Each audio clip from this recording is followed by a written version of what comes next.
എല്ലാവർക്കും നമസ്കാരം. യൂട്യൂബ് എന്ന സാമൂഹ്യ മാധ്യമത്തെ പറ്റിയുള്ള ഒരു ചർച്ചയാണ്, രാഷ്ട്രീയ ചർച്ചയാണ്. ഇന്ത്യ യൂട്യൂബ് ചാനലുകൾ വരുന്നതിന് മുമ്പും പിമ്പും ഇങ്ങോട്ട് കയറുന്നതിന് മുമ്പ് ഈ യൂട്യൂബ് എന്ന് പറയുന്ന സാമൂഹ്യ മാധ്യമത്തെ പറ്റി ഞാൻ AI-യോടൊന്ന് ചോദിച്ചപ്പോൾ അതിൻ്റെ ചരിത്രം ചെറിയ രീതിയിൽ അദ്ദേഹം പറഞ്ഞു തന്നത് 2005 ഫെബ്രുവരി 14 Steve Chen, Chad ഹർലി, Javed Kareem എന്നീ 3 പേർ കൂടിയാണ് സ്ഥാപിച്ചത്. 2005 ഫെബ്രുവരി 14 ആദ്യമായി അപ്ലോഡ് ചെയ്ത വീഡിയോ മീ അറ്റ് ദി സൂ എന്ന പേരിൽ ആണ്. ഇത് അപ്ലോഡ് ചെയ്ത് ജാവേദ് കരീം എന്ന ആളാണ്. 19 മിനിറ്റ് ദൈർഘ്യമുള്ള ആനകളെക്കുറിച്ചുള്ള ഒരു വീഡിയോ ആയിരുന്നു, 19 സെക്കൻഡ്.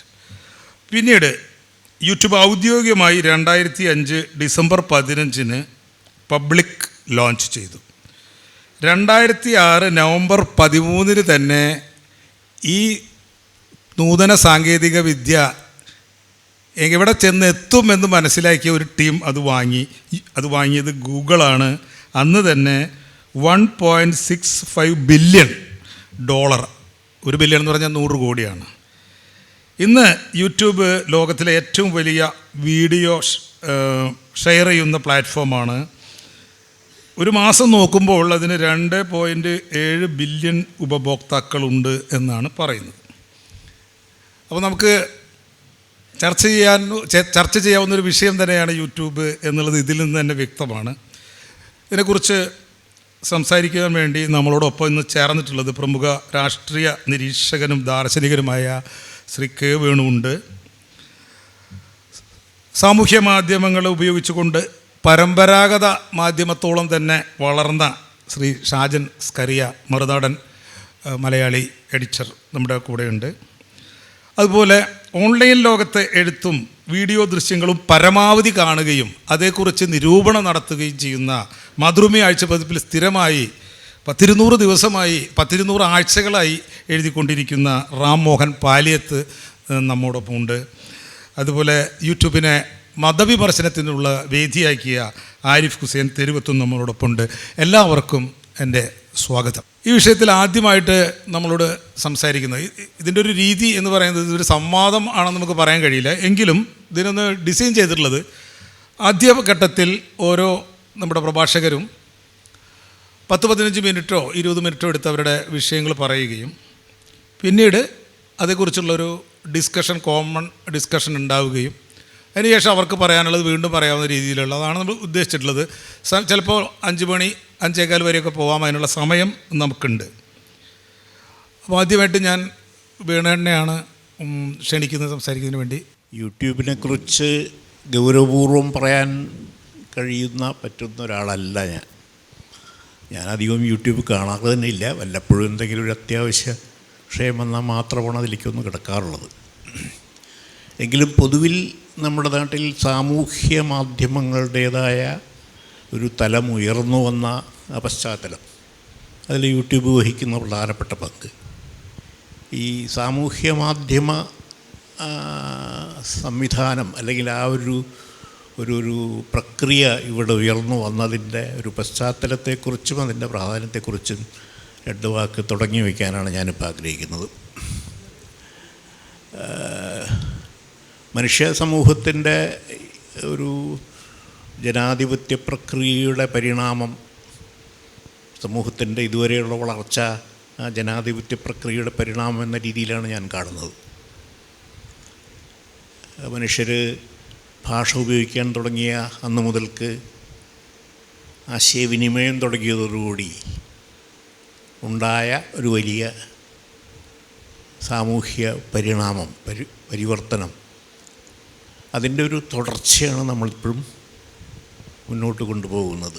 അപ്പോൾ അതിൽ മാധ്യമങ്ങളുടെ പങ്ക് ഇപ്പോൾ ആധുനിക കാലഘട്ടത്തിലെ സാമൂഹ്യ വിനിമയത്തിലെ ഏറ്റവും പ്രധാനപ്പെട്ട ഘടകമായി മാധ്യമങ്ങൾ ഉയർന്നു വന്നു. അടുത്ത കാലം വരെയും നമ്മുടെ നാട്ടിൽ മാധ്യമം എന്ന് പറഞ്ഞാൽ പത്രങ്ങളാണ്. ദിനപത്രങ്ങളും മറ്റ് പല രീതിയിലുള്ള പ്രസിദ്ധീകരണങ്ങൾ, ഇതെല്ലാമാണ് ജനങ്ങൾക്കിടയിൽ ആശയങ്ങൾ എത്തിക്കാനുള്ള മാധ്യമങ്ങളായി നിലനിന്നിരുന്നത്.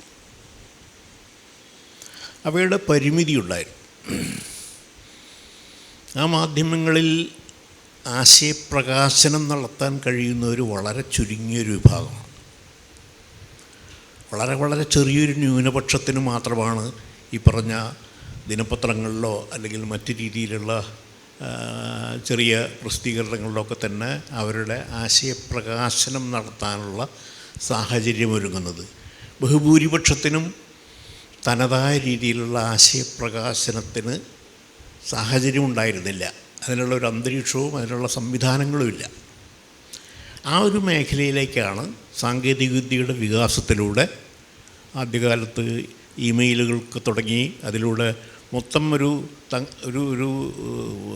ഈ ഇലക്ട്രോണിക് സംവിധാനങ്ങളുടെ വികാസത്തിലൂടെ ഉണ്ടായ, സാങ്കേതികവിദ്യകളുടെ വികാസത്തിലൂടെ ഉണ്ടായ ഒരു വളർച്ചയുടെ ഫലമാണ് ഇന്ന് നാം മനസ്സിലാക്കുന്ന സാമൂഹ്യ മാധ്യമം എന്ന വലിയൊരു വേദി പ്രായോഗികമാകാൻ കഴിയുന്നത്. ഇവിടെ ഇപ്പോൾ സംഭവിച്ചിരിക്കുന്ന വ്യത്യാസം, ആർക്ക് വേണമെങ്കിലും അവരുടെ ആശയപ്രകാശനത്തിനുള്ളൊരു വേദി ഒരുങ്ങിയിരിക്കുന്നു എന്നുള്ളതാണ്. അടുത്ത കാലം വരെയും അസാധ്യമായിരുന്ന, ചിന്തിക്കാൻ പോലും കഴിയുമായിരുന്നില്ലാത്ത ഒരു വലിയ, ആ അർത്ഥത്തിൽ നോക്കിയാൽ ഇതൊരു വലിയ കുതിച്ചുചാട്ടം തന്നെയാണ്. ചരിത്ര പ്രക്രിയയിൽ സാമൂഹ്യ പരിണാമത്തിൻ്റെ വികാസത്തിൻ്റെ ആ ഒരു ചരിത്രം പരിശോധിച്ച് വരുമ്പോൾ അത് വലിയൊരു മുന്നേറ്റമാണ്, വലിയൊരു കുതിച്ചുചാട്ടമാണ് ചരിത്രത്തിൽ സംഭവിച്ചിട്ടുള്ളത്. അതുവഴി സംഭവിച്ചിരിക്കുന്നത് എല്ലാവർക്കും, ആർക്ക് വേണമെങ്കിലും അവരുടേതായ അഭിപ്രായങ്ങൾ പ്രകടിപ്പിക്കാൻ, മറ്റുള്ളവരത് ശ്രദ്ധിക്കുന്നോ അതിനോട് പ്രതികരിക്കുന്നോ എന്നുള്ളത് വേറൊരു കാര്യം.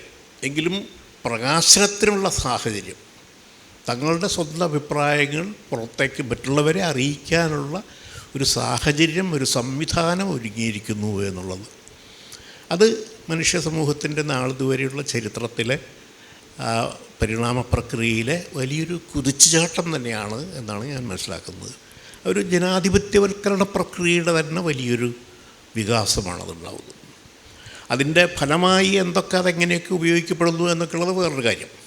തീർച്ചയായിട്ടും സാമൂഹ്യ മാധ്യമങ്ങൾ ഒരു വശത്ത് അതിൻ്റെ ഗുണാത്മകമായ വശം, പോസിറ്റീവായ വശമുള്ളപ്പോൾ അതിൻ്റെ നെഗറ്റീവായ നിഷേധാത്മകമായ വശമുണ്ട്. സാമൂഹ്യ വിരുദ്ധമായ ആശയങ്ങൾ പ്രചരിപ്പിക്കാൻ, വർഗീയ കലാപങ്ങൾ കുത്തിപ്പൊക്കാൻ പോലും സഹായിക്കുന്ന രീതിയിൽ സാമൂഹ്യ മാധ്യമങ്ങളെ ഉപയോഗിക്കുന്ന ഘട്ടങ്ങളുണ്ടായിട്ടുണ്ട്. അത് അതിൻ്റെ അപകടകരമായ അവസ്ഥയാണ്. അതിനൊക്കെ പൊതുവിൽ ഭരണ സംവിധാനങ്ങളും സമൂഹം മൊത്തത്തിലും തന്നെ ജാഗ്രതയോടുകൂടി തടയാൻ ശ്രമിക്കുന്നതുകൊണ്ടാണ് അത് ആ അർത്ഥത്തിൽ വലിയ ദുരുപയോഗത്തിലേക്ക് പോകാതിരിക്കുന്നതെങ്കിലും അതിൻ്റെ അപകടം അവിടെ നിൽക്കുന്നു എന്നുള്ള പ്രശ്നമുണ്ട്. അപ്പോൾ സാമൂഹ്യ മാധ്യമങ്ങൾ വലിയൊരു പോസിറ്റീവായ ഗുണാത്മകമായ വലിയൊരു പങ്ക് വഹിക്കുമ്പോൾ തന്നെ അതിൽ ഇങ്ങനൊരു നിഷേധാത്മകമായ മറ്റൊരു ഘടകം കൂടി ഉണ്ട് എന്നുള്ളൊരു യാഥാർത്ഥ്യമുണ്ട്. അപ്പോഴും ഞാൻ പറഞ്ഞുകൊണ്ട് വന്ന പോലെ ജനാധിപത്യ പ്രക്രിയയുടെ വലിയൊരു കുതിച്ചുചാട്ടമാണ് സാമൂഹ്യ മാധ്യമങ്ങളുടെ പ്രായോഗിക തലം വികസിച്ചു വന്നതിലൂടെ ഉണ്ടായിരിക്കുന്നത്. അതിൻ്റെ സ്വാഭാവികമായ പരിണാമം ഇനിയും എങ്ങനെയൊക്കെ മുന്നോട്ട് പോകുമെന്നുള്ളത് കാണാതിരിക്കുന്നേ ഉള്ളൂ. പ്രത്യേകിച്ച് നമ്മളിപ്പോൾ ഈ നിർമ്മിത ബുദ്ധിയുടെയൊക്കെ ഒരു കാലഘട്ടമാണല്ലോ വരാനിരിക്കുന്നത്. നിർമ്മിത ബുദ്ധിയുടെയൊക്കെ സാധ്യതകൾ നമുക്കൊന്നും പ്രവചിക്കാൻ കഴിയാത്ത വിധം ഉള്ള സാധ്യതകൾ സൃഷ്ടിക്കാൻ കഴിയുന്ന ഒന്നാണത്. ഞാനേതെല്ലാം ആ മേഖലയിലേക്ക് കിടക്കുന്നില്ല. അതുമായി ബന്ധപ്പെട്ട അതിൻ്റെ ശാസ്ത്ര സാങ്കേതിക വശങ്ങളെക്കുറിച്ചൊക്കെ കുറച്ചറിയാവുന്ന ഒരാളെന്ന രീതിയിൽ അതിൻ്റെ അപകടത്തെക്കുറിച്ച് നല്ല ബോധ്യമുള്ള ഒരാളാണ്. ഏതായാലും ആ മേഖലയിലേക്ക് നമുക്കിപ്പോൾ നമ്മുടെ ചർച്ച പോകേണ്ട സാഹചര്യം വന്നിട്ടില്ല. എങ്കിലും സാമൂഹ്യ മാധ്യമങ്ങൾ പൊതുവായി സമൂഹത്തിന് ഇന്നത്തെ അർത്ഥത്തിൽ ഗുണകരമായ ഒരു അന്തരീക്ഷം സൃഷ്ടിച്ചു എന്നുള്ള യാഥാർത്ഥ്യം നിൽക്കുമ്പോൾ തന്നെ അതിൻ്റെ അപകട സാധ്യതകളും നമ്മുടെ മുന്നിലുണ്ട്. അത് നമ്മൾ കാണാതിരുന്നുകൂടാ. നമ്മുടെ ഈ ചർച്ച ഏതൊക്കെ രീതിയിൽ മുന്നോട്ട് പോകണം എന്നുള്ളത് ബാക്കി ഇതിൽ പങ്കെടുക്കുന്ന മറ്റു സുഹൃത്തുക്കൾ കൂടി അതിൻ്റെ അഭിപ്രായ പ്രകടനങ്ങളിലൂടെയാണ് ഇനി മുന്നോട്ട് പോവുക. ഞാൻ ഇത്രയും പറഞ്ഞുകൊണ്ട് തുടങ്ങി വയ്ക്കുന്നു. അടുത്തായി സംസാരിക്കേണ്ടത് മറുനാടൻ മലയാളിയുടെ എഡിറ്റർ ശ്രീ ഷാജൻ സ്കറിയാണ്. അദ്ദേഹത്തെ സ്നേഹപൂർവ്വം ക്ഷണിക്കുന്നു. അതോടൊപ്പം നമ്മൾ ഈ ഒരാളെ കൂടി ഞാൻ ഇൻട്രൊഡ്യൂസ് ചെയ്യുകയാണ്. വേദിയിൽ ഇത്തിരി വൈകി എത്തിയതുകൊണ്ടാണ് പൊടുന്നനെ പറയാൻ വിട്ടുപോയത്.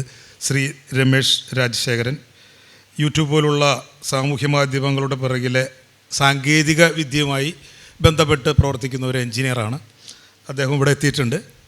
ഇപ്പോൾ നമ്മളോട് സംസാരിക്കുന്നത് ശ്രീ ഷാജൻ സ്കറിയ. സ്നേഹപൂർവ്വം ക്ഷണിക്കുന്നു. എല്ലാവർക്കും നമസ്കാരം. യൂട്യൂബിനെ അല്ലെങ്കിൽ സോഷ്യൽ മീഡിയയ്ക്ക് മുമ്പുള്ള മാധ്യമ പ്രവർത്തനവും അതിനുശേഷമുള്ള മാധ്യമ പ്രവർത്തനവും നമ്മൾ ചർച്ച ചെയ്യുമ്പോൾ ഇപ്പം വേണു സാറ് പറഞ്ഞ പോലെ തീർച്ചയായിട്ടും എല്ലാവർക്കും ഓരോ വ്യക്തിക്കും ഒരു മാധ്യമമാവാം, മാധ്യമപ്രവർത്തകനല്ല ഒരു മാധ്യമമാകാവുന്ന ഒരു സാഹചര്യമുള്ളപ്പോൾ തന്നെ വാട്സാപ്പ് യൂണിവേഴ്സിറ്റിയുടെ വലിയൊരു കടന്നാക്രമണം ഒരു വലിയ പ്രശ്നം തന്നെയാണ്. ഇത് രണ്ടും തമ്മിൽ എങ്ങനെ കൊണ്ടുപോകും എന്നുള്ളതാണ്. അതിന് സ്വാഭാവികമായും എല്ലാ മേഖലകൾക്കും സംഭവിക്കുന്നത് പോലെയുള്ള കാലക്രമേണയുള്ള നിയന്ത്രണങ്ങൾ, അത് സ്വയം നിയന്ത്രണത്തിലൂടെ സംഭവിക്കേണ്ടതാണ്. അത് സംഭവിക്കുന്നില്ല. എന്നാൽ കാലക്രമേണ ഇപ്പോൾ ഒരു കേന്ദ്ര സർക്കാർ ഒരു ഡിജിറ്റൽ കോഡ് കൊണ്ടുവന്നിട്ടുണ്ട്. ഈ ഡിജിറ്റൽ കോഡ് കൊണ്ടുവന്ന ഉടൻ തന്നെ നമ്മൾ അതിന് പലരും ബഹളം വെച്ചു. അഭിപ്രായ സ്വാതന്ത്ര്യത്തിനെതിരെയുള്ള കടന്നുകയറ്റം. അത് സ്വാഗതം ചെയ്യുന്ന ഒരു വ്യക്തിയാണ് ഞാൻ. കാരണം ഈ ഡിജിറ്റൽ കോഡോ നിയമങ്ങളോ നിയന്ത്രണങ്ങളോ ഒന്നുമില്ലാത്തത് കൊണ്ടാണ് ആർക്കും എന്തും പറയാൻ കഴിയുന്നത്. ഒന്ന്. രണ്ട്, ആരെങ്കിലും ഉത്തരവാദിത്വത്തോടെ പറയുന്ന കാര്യം പോലും വ്യാജമാണ് എന്ന് പ്രചരിപ്പിക്കാൻ കഴിയുന്നത് അതുകൊണ്ടാണ്. ഞാനതിൻ്റെ ഒരു വിക്ടിമാണ്. പലപ്പോഴും സമൂഹത്തിൻ്റെ പൊതു ചിന്തകൾക്കും പൊതു രാഷ്ട്രീയ ധാരണകൾക്കും അനുകൂലമല്ലാത്ത നിലപാടെടുക്കുന്നത് കൊണ്ട് പല പേരുദോഷവും കേൾക്കാറുണ്ട്. പക്ഷേ പറയുന്നതൊക്കെ വസ്തുതാപരമാണ് എന്ന് ഉറപ്പാക്കാനുള്ള ഒരു സംവിധാനമുണ്ട്, അത് ചെയ്യുന്നുമുണ്ട്. ഞങ്ങളുടെ ഒരു തരക്കേടില്ലാത്തൊരു ടീമിനെ കഴിഞ്ഞ ഒരു 17 വർഷം കൊണ്ട് വളർത്തിയെടുത്തത് അതുകൊണ്ടാണ് സർക്കാരിനെ ഞങ്ങളെ വേട്ടയാടാൻ ആഗ്രഹമുള്ളപ്പോഴും അത് വിജയിക്കാത്തത്. ഞാൻ ഇതിൻ്റെ സാധ്യത, ഇതിൻ്റെ കുഴപ്പങ്ങൾ നിയന്ത്രിക്കണമെന്ന് വിശ്വസിക്കുന്ന ആളാണ്. ഏത് തരത്തിലുള്ള, അതായത് നമ്മുടെ അഭിപ്രായ സ്വാതന്ത്ര്യം, ഭരണഘടന നമുക്ക് ഉറപ്പ് നൽകുന്ന, നമ്മൾ മിണ്ടരുതേ. ഇപ്പം കേരള പോലീസ് ആക്ടിൽ 318 മറ്റോ പേരുള്ള ഒരു സെക്ഷൻ കൊണ്ടുവന്നിരുന്നു. അന്ന് ആദ്യം അതിനെതിരെ പ്രതികരിച്ചത് ഞങ്ങളായിരുന്നു, മറുനാടനായിരുന്നു അന്ന്. പക്ഷെ നമ്മുടെ മുഖ്യധാര, പിന്നീട് മുഖ്യമന്ത്രി പറഞ്ഞത് അതിവിടുത്തെ മാധ്യമ മുതലാളിമാർ വന്ന് ഞങ്ങളോട് പറഞ്ഞിട്ടാണ് ഞങ്ങളിത് കൊണ്ടുവന്ന്. എന്നിട്ട് വിവാദമായപ്പോൾ എല്ലാവരും കാലുവാരി. അത് സത്യമാണത്. നമ്മുടെ ഇവിടുത്തെ പ്രധാനപ്പെട്ട പല ചാനൽ ഉടമകളും നേരിട്ട് പോയി മുഖ്യമന്ത്രിയെ കണ്ടിട്ടാണ് സോഷ്യൽ മീഡിയയെ നിയന്ത്രിക്കാൻ വേണ്ടി നിയമം കൊണ്ടുവരണമെന്ന് പറഞ്ഞത്. അങ്ങനെയാണ് 318 കൊണ്ടുവന്നത്. അവരുദ്ദേശിച്ചത് മുഴുവൻ അവർ മറച്ചു വയ്ക്കുന്ന, ഒളിച്ചു വയ്ക്കുന്ന, ലോകം അറിയാതിരിക്കണം, അതിൻ്റെ പേരിൽ സാമ്പത്തിക നേട്ടമുണ്ടാക്കിക്കൊണ്ടിരിക്കുന്ന ആ സമ്പ്രദായം ഇല്ലാതാകുന്നത് തടയാൻ ഒരു നിയമമാണ് അവർ കൊണ്ടുവരാൻ ശ്രമിച്ചത്. പക്ഷേ അതിവിടുത്തെ പൊതുവികാരത്തിനെതിരായപ്പോൾ അത് സർക്കാരിന് ഓർഡിനൻസ് പിൻവലിക്കേണ്ടി വന്നു. ഞാനിപ്പോഴും ഓർക്കുന്നു, ആ 318 കൊണ്ടുവരുന്ന സമയത്ത് ധാരാളം വീഡിയോകൾ, ഈ ഓർഡിനൻസ് വരുന്നതിന് മുമ്പ് തന്നെ ഇങ്ങനൊരു നീക്കം നടക്കുന്ന ധാരാളം വീഡിയോകൾ അതിനെതിരെ ചെയ്തിരുന്നു. ഓർഡിനൻസ് നിലവിൽ വന്ന അന്ന്, അതായത് ഗവർണർ ഒപ്പിട്ട അന്ന് എൻ്റെ പ്രതീക്ഷ ഗവർണർ ഒപ്പിടത്തില്ലെന്നായിരുന്നു. ഗവർണർക്കൊരു റെപ്രസൻറ്റേഷൻ കൊടുത്തിരുന്നു, പക്ഷെ ഒപ്പിട്ടു. ഗവർണർ ഒപ്പിട്ട അന്ന് ഞാൻ അതിശക്തമായ ഭാഷയിൽ, സാധാരണ ഉപയോഗിക്കുന്നതിനേക്കാൾ കഠിനമായ ഭാഷയിൽ മുഖ്യമന്ത്രിയെയും അദ്ദേഹത്തിൻ്റെ മകനെ പറയുമ്പോൾ അതിന് വേറെ, മകളെ പറയുമ്പോൾ അതിന് വേറെ നിയമമുണ്ട്, മകനെയും ഒക്കെ വിമർശിച്ചുകൊണ്ട് ഒരു വീഡിയോ ചെയ്യുകയും ഞാൻ തന്നെ നിർദ്ദേശിച്ചതനുസരിച്ച് എൻ്റെ പല പരിചയക്കാരും എനിക്കെതിരെ DGPക്ക് പരാതി കൊടുക്കുകയും ചെയ്തു. ഈ പുതിയ നിയമത്തിൻ്റെ 318 ലംഘിച്ചിരിക്കുന്നു, 5 വർഷം തടവും ജാമ്യമില്ലാത്ത കേസാണ്. അതുകൊണ്ട് ഷാജൻ സ്കറിയയ്ക്കെതിരെ കേസെടുക്കണമെന്ന് ആവശ്യപ്പെട്ടുകൊണ്ട് ഞാനൊരു 10-25 പേരെ കൊണ്ട് കേസ് കൊടുപ്പിച്ചു. DGPക്ക് കൊടുത്തു, മുഖ്യമന്ത്രിക്ക് കൊടുത്തു. എന്നിട്ട് ഞാൻ തന്നെ വിളിച്ച് ഫോളോ ചെയ്തു, നിങ്ങൾ എന്താണ് അറസ്റ്റ് ചെയ്യാത്തത്, എന്താണ് നടപടി എടുക്കാത്തത്. പക്ഷെ ആ സമയത്ത് ഈ ക്യാമ്പയിൻ മറ്റു മാധ്യമങ്ങൾ ഏറ്റെടുത്തു. മുഖ്യമന്ത്രിയെ നേരിട്ട് പോയി കണ്ട് ഇങ്ങനെ ഒരു നിയമം കൊണ്ടുവരണമെന്ന് പറഞ്ഞ ചാനലുകളൊക്കെ അത് ഏറ്റെടുത്തു, ആ ഓർഡിനൻസ് പിൻവലിച്ചു.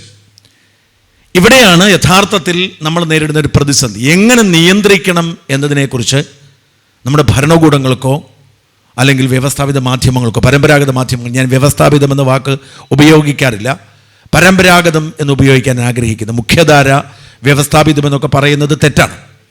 പരമ്പരാഗത മാധ്യമങ്ങൾ എന്നാണ് നമ്മുടെ ചാനലുകളെയും പത്രങ്ങളെയും വിശേഷിപ്പിക്കേണ്ടത്. മുഖ്യധാര മാധ്യമങ്ങൾ വാസ്തവത്തിൽ സോഷ്യൽ മീഡിയ തന്നെയാണ്. ഞാൻ സോഷ്യൽ മീഡിയ എന്ന് പറയുമ്പം ഓൺലൈൻ പോർട്ടലുകളോ യൂട്യൂബ് ചാനലുകളോ മാത്രമല്ല, എല്ലാവരും. ഇപ്പം ഡോക്ടർ ആരിഫ് ഹുസൈൻ ഒരു മുഖ്യധാര മാധ്യമമാണെന്ന് വിശ്വസിക്കുന്ന ആളാണ് ഞാൻ. അപ്പം ഇതിൻ്റെയൊക്കെ വ്യത്യാസം പലർക്കും പിടികിട്ടുന്നില്ല. ഇപ്പം ആരിഫിന് ഇസ്ലാമിനെ വിമർശിക്കാം, എന്നാൽ ഷാജൻ സ്കറിയെ ആരിഫ് വിമർശിക്കുന്നല്ലോ വിമർശിക്കാൻ പാടില്ല. അത് നമ്മുടെ നിയമത്തിൻ്റെ, അത് പുതിയ നിയമത്തിൻ്റെ മാത്രമല്ല, നമ്മുടെ നിയമത്തിൻ്റെ ഒരു ഭാഗമാണ്. അത് പാലിക്കപ്പെടണമെന്ന് വിശ്വസിക്കുന്ന ആളാണ് ഞാൻ.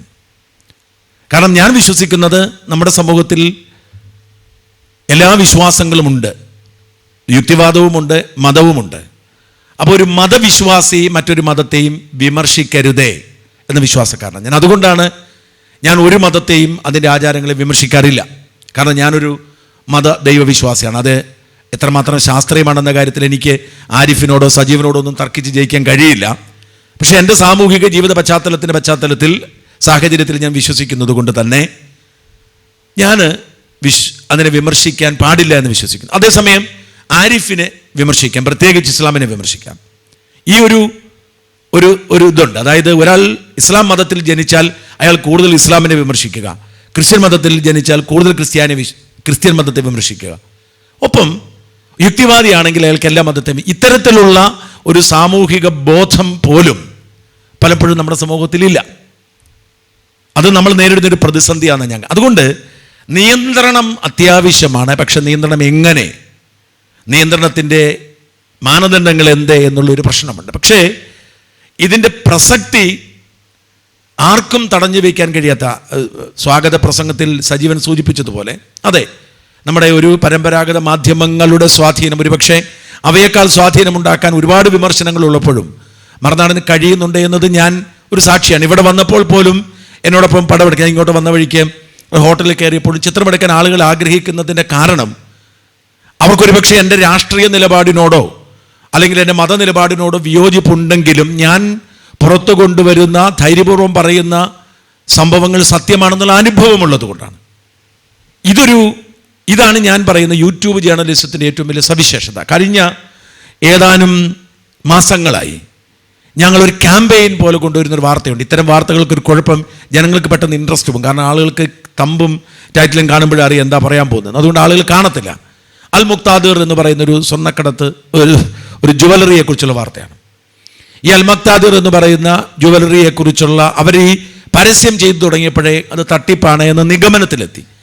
ആ നിഗമനത്തിലെത്താൻ രണ്ട് കാരണമുണ്ട്. പലപ്പോഴും ഒരു തട്ടിപ്പിനെ കുറിച്ച് നമ്മൾ നിഗമനത്തിലെത്തുന്ന രണ്ട് കാരണങ്ങൾ കൊണ്ട്. ഒന്ന്, അവർ മുൻപോട്ട് വയ്ക്കുന്ന വാഗ്ദാനം, അതിന് നമ്മുടെ നാട്ടിലുള്ള നിയമവ്യവസ്ഥയോടോ ലോജിക്കിനോടോ ബന്ധമില്ലാതെ വരുമ്പോൾ.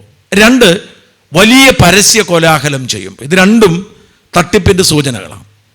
ഈ എല്ലാ പത്രങ്ങളുടെയും ഒന്നാം പേജിൽ ഏതെങ്കിലും ഒരു പരസ്യം വരുന്നുണ്ടെങ്കിൽ, അതായത് ഫുൾ പേജ് പരസ്യം വരുന്നുണ്ടെങ്കിൽ, ഒന്നാം പേജ് പരസ്യം വന്നാൽ കുഴപ്പമില്ല, ഒരു ഫുൾ പേജ് പരസ്യം എല്ലാ പത്രങ്ങളുടെയും തുടർച്ചയായി ഒരു ദിവസം വരുന്നുണ്ടെങ്കിൽ അതൊരു തട്ടിപ്പിൻ്റെ ലക്ഷണമാണ്.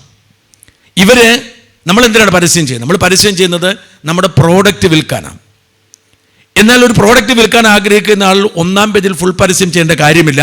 ഇനി ചെയ്താലും ബുദ്ധിയുള്ളവർ ഒരേ ദിവസം എല്ലാ പത്രത്തിലും ചെയ്യില്ല. അവൻ അടുത്ത ദിവസം ചെയ്യാം. പക്ഷെ എല്ലാ ദിവസവും ഒരേ ദിവസം ചെയ്യുന്ന അവൻ പ്രോഡക്റ്റ് വിൽക്കാനല്ല, നേരെ മറിച്ച് ഞാൻ ഇറക്കുന്ന പ്രോഡക്റ്റ് തട്ടിപ്പാണ്, നിങ്ങൾ മാധ്യമങ്ങൾ എന്നെ സഹായിക്കണമെന്നുള്ള ഒരു വാഗ്ദാനമാണ്. ഞാൻ എൻ്റെ അനുഭവത്തിൽ നിന്ന് മനസ്സിലാക്കിയിട്ടുള്ളതാണ്, എല്ലാ പ്രോഡക്റ്റുകളും ഒന്നാം പേജിൽ ഫുൾ പേജ് എല്ലാ പത്രത്തിലും പരസ്യം വന്നിട്ടുണ്ടെങ്കിൽ അത് തട്ടിപ്പാണ്. ചില സിനിമകളൊക്കെ അത് അവർ പോലും എല്ലാം കൊടുക്കാറില്ല. ഇത് അൽ മുക്താദിൻ്റെ കാര്യം എടുക്കുക. ഞാൻ പല കാര്യങ്ങളും പറയുമ്പോൾ അത് സൂചിപ്പിക്കുന്നു മാത്രം. ഇപ്പോഴും നടന്നുകൊണ്ടിരിക്കുന്ന വിഷയമായതുകൊണ്ട് അവരവകാശപ്പെടുന്നത് പണിക്കൂലിയും പണിക്കുറവുമില്ലാതെ സ്വർണം തരുന്നെന്ന്. തട്ടിപ്പ് എത്രമാത്രം നമ്മൾ ഏറ്റവും കൂടുതൽ തട്ടിപ്പ് പ്രസ്ഥാനങ്ങൾ തൃശ്ശൂരുണ്ട്. എന്നെ അത്ഭുതപ്പെടുത്താണ്ട് എന്തുകൊണ്ടാണ്? സാംസ്കാരിക തലസ്ഥാനമാണ്. എനിക്ക് മനസ്സിലായിട്ടുള്ളത് ഏറ്റവും കൂടുതൽ ധനകാര്യ തട്ടിപ്പ് നടക്കുന്നത് തൃശ്ശൂരാണ്. ഇപ്പോൾ ഇനി വരാൻ പോകുന്ന കാലത്ത് കേരളം ഏറ്റവും കൂടുതൽ ചർച്ച ചെയ്യാൻ പോകുന്നൊരു തട്ടിപ്പ്, ഇവിടെ ഞാനിങ്ങ് വന്ന വഴിക്ക് നോക്കി ഒരുപാട് ബോർഡുകൾ കണ്ടു, മൾട്ടി സ്റ്റേറ്റ് കോപ്പറേറ്റീവ് സൊസൈറ്റികളാണ്. ഇത് കേന്ദ്ര സർക്കാരിൻ്റെ പദ്ധതിയാണെന്ന് പറഞ്ഞു. ഞാൻ ചില വണ്ടിയൊക്കെ കണ്ടു, ഗവൺമെൻറ് ഓഫ് ഇന്ത്യ അപ്രൂവ്ഡ് എന്ന് പറഞ്ഞാണ്. കാരണം സംസ്ഥാന സർക്കാരുകളുടെ നിയന്ത്രണത്തിലാണ് സഹകരണം, ആ നിയമത്തിൻ്റെ അടിസ്ഥാനത്തിലാണ് സഹകരണ ബാങ്കുകൾ പ്രവർത്തിക്കുന്നത്.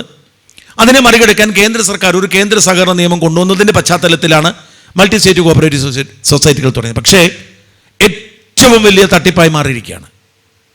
ഏതെങ്കിലും ഒരു മൾട്ടി സ്റ്റേറ്റ് കോപ്പറേറ്റീവ് സൊസൈറ്റി നേരായി പ്രവർത്തിക്കുന്നു പറയാൻ എനിക്ക് ധൈര്യമില്ല. ധാരാളം ഇവിടെ Indian credit society, Indian multi state credit society പറഞ്ഞ സാധനം വലിയ തട്ടിപ്പ് നടത്തിക്ക് ഞങ്ങൾ ധാരാളം വാർത്ത കൊടുക്കും, ഒരുപാട് പേർ. പക്ഷേ ഈ തട്ടിപ്പ് തിരിച്ചറിയാൻ പോകുന്ന വൈകിയായിരിക്കും. കാരണം ഡിപ്പോസിറ്റ് കളക്ട് ചെയ്യുവാണ്. 8-10 വർഷം കഴിയുമ്പോൾ ഈ ഡിപ്പോസിറ്റ് തിരിച്ചു കൊടുക്കേണ്ടി വരത്തുള്ളൂ. ഈ ഡിപ്പോസിറ്റ് തിരിച്ചു കൊടുക്കാൻ നേരത്തെ ഇവരുടെ പണം തരത്തില്ല. ഇപ്പോൾ തൽക്കാലം കുഴപ്പമില്ല, മണി ചെയിൻ മോഡലാണ്. ഒരാളിൽ നിന്ന് പണം വാങ്ങി മറ്റൊരാൾക്ക് കൊടുക്കുന്ന മണി ചെയിൻ മോഡൽ നടത്തിക്കൊണ്ടിരിക്കുക. പക്ഷേ ഇവർ ഈ ശേഖരിക്കുന്ന പണം മുഴുവൻ ദൂർത്തടിക്കുക. ഫാം എന്നോ മറ്റോ പേരുള്ള ഒരു ഫാം കുട്ടി ഒരു മൾട്ടി സ്റ്റേറ്റ് കോപ്പറേറ്റീവ് സൊസൈറ്റി ആയിരുന്നു. ദ ഫോർത്ത് എന്ന പേരിൽ ഒരു ചാനൽ തുടങ്ങി. ചാനൽ പൂട്ടിപ്പോയി. ആ ചാനലിലേക്ക് ധാരാളം ആളുകളെ വലിയ ശമ്പളത്തിൽ, ഇൻഡസ്ട്രിയിൽ ഇല്ലാത്ത ശമ്പളത്തിൽ എടുത്തപ്പോൾ എന്നോട് ചോദിച്ചോടൊക്കെ ഞാൻ പറഞ്ഞു ഉറപ്പായിട്ടും പൂട്ടിപ്പോവും. നിങ്ങൾക്കിപ്പോൾ തൽക്കാലം ജോലി ശമ്പളം കിട്ടാത്ത സ്ഥാപനത്തിലാണ് ജോലി ചെയ്യുന്നതെങ്കിൽ പൊയ്ക്കോളൂ, ഒരു 1-2 കൊല്ലം ശമ്പളം കിട്ടും. അങ്ങനെ സംഭവിച്ച് കുറേ പേരുണ്ട്. അതിപ്പോൾ പൂട്ടിപ്പോയി. ഒരിക്കൽ ഇൻഡസ്ട്രിയിൽ ഇല്ലാത്ത ശമ്പളം കൊടുത്ത് ഒരു മാധ്യമ സ്ഥാപനം തുടങ്ങാൻ എങ്ങനെ കഴിയും? അത് അവർ ഈ മൾട്ടി സ്റ്റേറ്റ് കോപ്പറേറ്റീവ് സൊസൈറ്റിയുടെ പണശേഖരം. ഇപ്പോൾ ഇന്ത്യൻ ക്രെഡിറ്റ് സൊസൈറ്റി, അതിൻ്റെ ഒരാൾ സോജൻ അവറാച്ചൻ, ഈ പേരിനൊപ്പം ഡോക്ടർ ചേർത്താലും ശ്രദ്ധിക്കണം. ഈ ഡോക്ടർ എവിടെ നിന്ന് കിട്ടിയെന്ന് നോക്കണം. ഈ ഡോക്ടർ എന്ന് പറയുന്നത് ഒരു തട്ടിപ്പുകാരൻ്റെ, ഞാൻ ഡോക്ടർമാരെല്ലാവരും ഇല്ല, തട്ടിപ്പുകാരൻ്റെ ലക്ഷണമായി മാറുന്നുണ്ട്. ഇപ്പോൾ സോജൻ അവറാച്ചൻ, ഞാൻ ഈ Indian state cooperative society multi state cooperative society തട്ടിപ്പാണെന്ന് ഞാൻ മനസ്സിലാക്കിയത് ഒരു പരസ്യം കണ്ടപ്പോൾ, ഡോക്ടർ അവറാച്ചൻ എന്ന് കണ്ടപ്പോഴാണ്. അപ്പോൾ ഈ അവറാച്ചൻ്റെ ഡോക്ടർ എവിടെയാണെന്ന് നോക്കി തപ്പിപ്പോയപ്പോൾ എൻ്റെ ആദ്യം വന്ന് എന്താണെന്നറിയാം, ഈ അവറാച്ചൻ നേരത്തെ തട്ടിപ്പ് കേസിൽ ജയിലിൽ കിടന്നതിൻ്റെ ഡീറ്റെയിൽസ് എനിക്ക് ഗൂഗിളിൽ കിട്ടിയതാ. ഈ Indian credit society multi state cooperative സൊസൈറ്റിയുടെ തട്ടിപ്പിൻ്റെ സൂചന കിട്ടുന്നത് ഡോക്ടർ അവറാച്ചൻ്റെ പേരിനൊപ്പം ഡോക്ടർ കണ്ടപ്പോൾ ഈ ഡോക്ടർ എവിടെയാണെന്ന് അന്വേഷിച്ച് പോയപ്പോഴേ. ഇപ്പോൾ ഈ അൽ മുക്താദിർ ഡോക്ടർ, വലിയ നീണ്ട പേരാണ്, അവസാനത്ത് മൻസൂർ, മൊത്തം പേര് ഓർക്കുന്നത് ഡോക്ടർ. ഞാൻ ഈ ഡോക്ടർ എവിടെയാണെന്ന് തപ്പിപ്പോയി. ശ്രീലങ്കയിലെ ഒരു ഫ്രീ ഡോക്ടർ യൂണിവേഴ്സിറ്റിയാണ്. ഈ തട്ടിപ്പുകാരെല്ലാം ഡോക്ടർ ഷിഹാബ് ഷാ, ഒരു തൃശ്ശൂരുകാരനാണ്. ഡോക്ടർ ഷിഹാബ് ഷാ മോശക്കാരനൊന്നുമല്ല. അയാൾ നമ്മുടെ ബുർജ് ഖലീഫയിലാണ് താമസിക്കുന്നത്. ഞെട്ടിപ്പോവും. ഷിഹാബ് ഷാ ചെയ്ത തട്ടിപ്പ് എന്താണെന്നറിയാം? തൃശ്ശൂരുകാരൻ വയനാട് ബാണാസുര സാഗറിന് സമീപം അയാൾ 2 ഏക്കർ ഭൂമി മേടിച്ചു. എന്നിട്ട് അവിടെ ഒരു വില്ല പ്രോജക്റ്റ് അനൗൺസ് ചെയ്തു. കുറേ ആളുകളോട് പണം മേടിച്ചു. എന്നിട്ട് അപ്കമിങ് ഏറ്റവും സമൃദ്ധനായതെന്നൊക്കെ പറഞ്ഞൊരു പുരസ്കാരം കൈരളി TV യെ കൊണ്ട് മേടിപ്പിച്ചു. പിണറായി വിജയൻ കൊടുത്തു, മമ്മൂട്ടി അടുത്തപ്പോൾ ഈ പടം അങ്ങോട്ട് വെച്ചു. എന്നിട്ട് ഇയാൾ മാർക്കറ്റ് ചെയ്യാൻ ഗൾഫിൽ പോയിട്ട് ഇവിടെ ഏതോ മമ്മൂട്ടി വീടെടുക്കാൻ പോകുന്നു, വേറെ ഒരാൾ വരാൻ പോകുന്നു, അങ്ങനെ കാശ് മേടിച്ചു. എന്നിട്ട് കാശ് മേടിച്ച് അയാൾക്ക് വേണേൽ കൊടുക്കായിരുന്നു, കൊടുത്തില്ല. എന്നിട്ട് അയാൾ മറ്റൊരു കമ്പനിയാക്കി അവിടെ ഒരു വെൽനസ് സെൻറ്റർ തുടങ്ങുന്നു പറഞ്ഞ് ഫണ്ട് ശേഖരിക്കാൻ തുടങ്ങി. അങ്ങനെ ഒരേ സാധനം കാണിച്ച് നിരവധി ആളുകളോട് പണം മേടിച്ച് കംപ്ലീറ്റ് അറ്റാച്ച്മെൻ്റായി കിടക്കുന്നു. ഈ തട്ടിപ്പുകാർക്ക് ഇതൊന്നും വിഷയമേ അല്ല.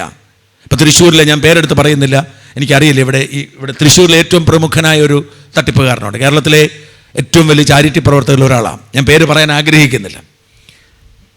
അദ്ദേഹത്തിൻ്റെ നിരന്തരം ഞാൻ വാർത്ത കൊടുത്തിട്ട് ഒരിക്കലും സംവാദത്തിനൊക്കെ വിളിച്ചിട്ട് വരാമെന്ന് പറഞ്ഞു, വന്നില്ല. ഈ മനുഷ്യൻ തട്ടിപ്പ് നടത്തുന്നത് എങ്ങനെയാണെന്നറിയാമോ? ഇയാളുടെ പേരിൽ നമ്മുടെ അടുത്ത് നോക്കി, ഇയാൾ കേരളത്തിൽ അറിയപ്പെടുന്ന ഒരു സ്വർണ്ണക്കട മുതലാളിയാണ്.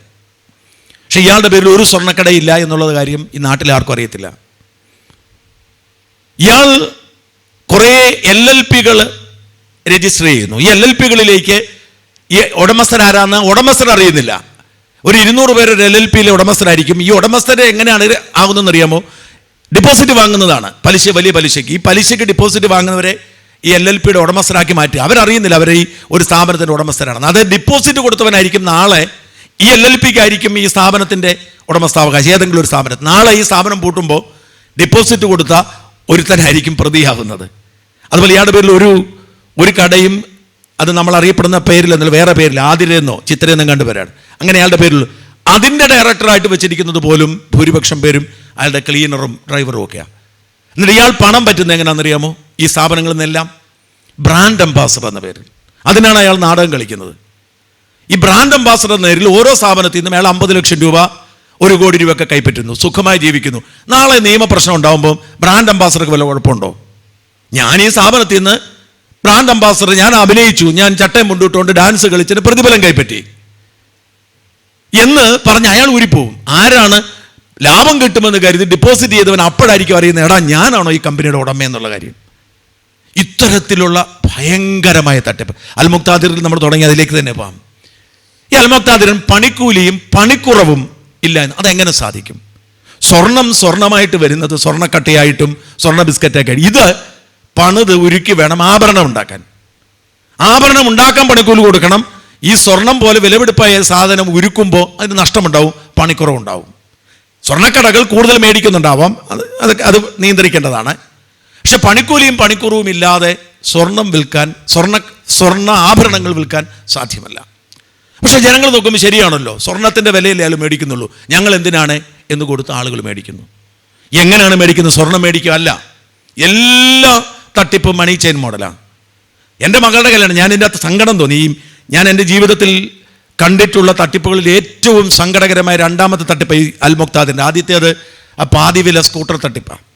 പാതിവില സ്കൂട്ടർ തട്ടിപ്പ് സഹിക്കാൻ പറ്റത്തില്ല. കാരണം 2 തരത്തിലാണ്. ഒന്ന്, പാവപ്പെട്ട സ്ത്രീകൾ, ഈ കുടുംബശ്രീക്കാരും തയ്യൽ തൊഴിലാളികളും തൊഴിലുറപ്പിന് പോകുന്ന പാവപ്പെട്ട സ്ത്രീകളാണ്. അവർക്ക് പകുതി വിലയ്ക്ക് സ്കൂട്ടർ കിട്ടും, തയ്യൽ മെഷീൻ കിട്ടുമെന്ന് കരുതി ഈ തട്ടിപ്പിനുകൊണ്ട് കാശ് കൊടുത്തു. അതാണ് സങ്കടം.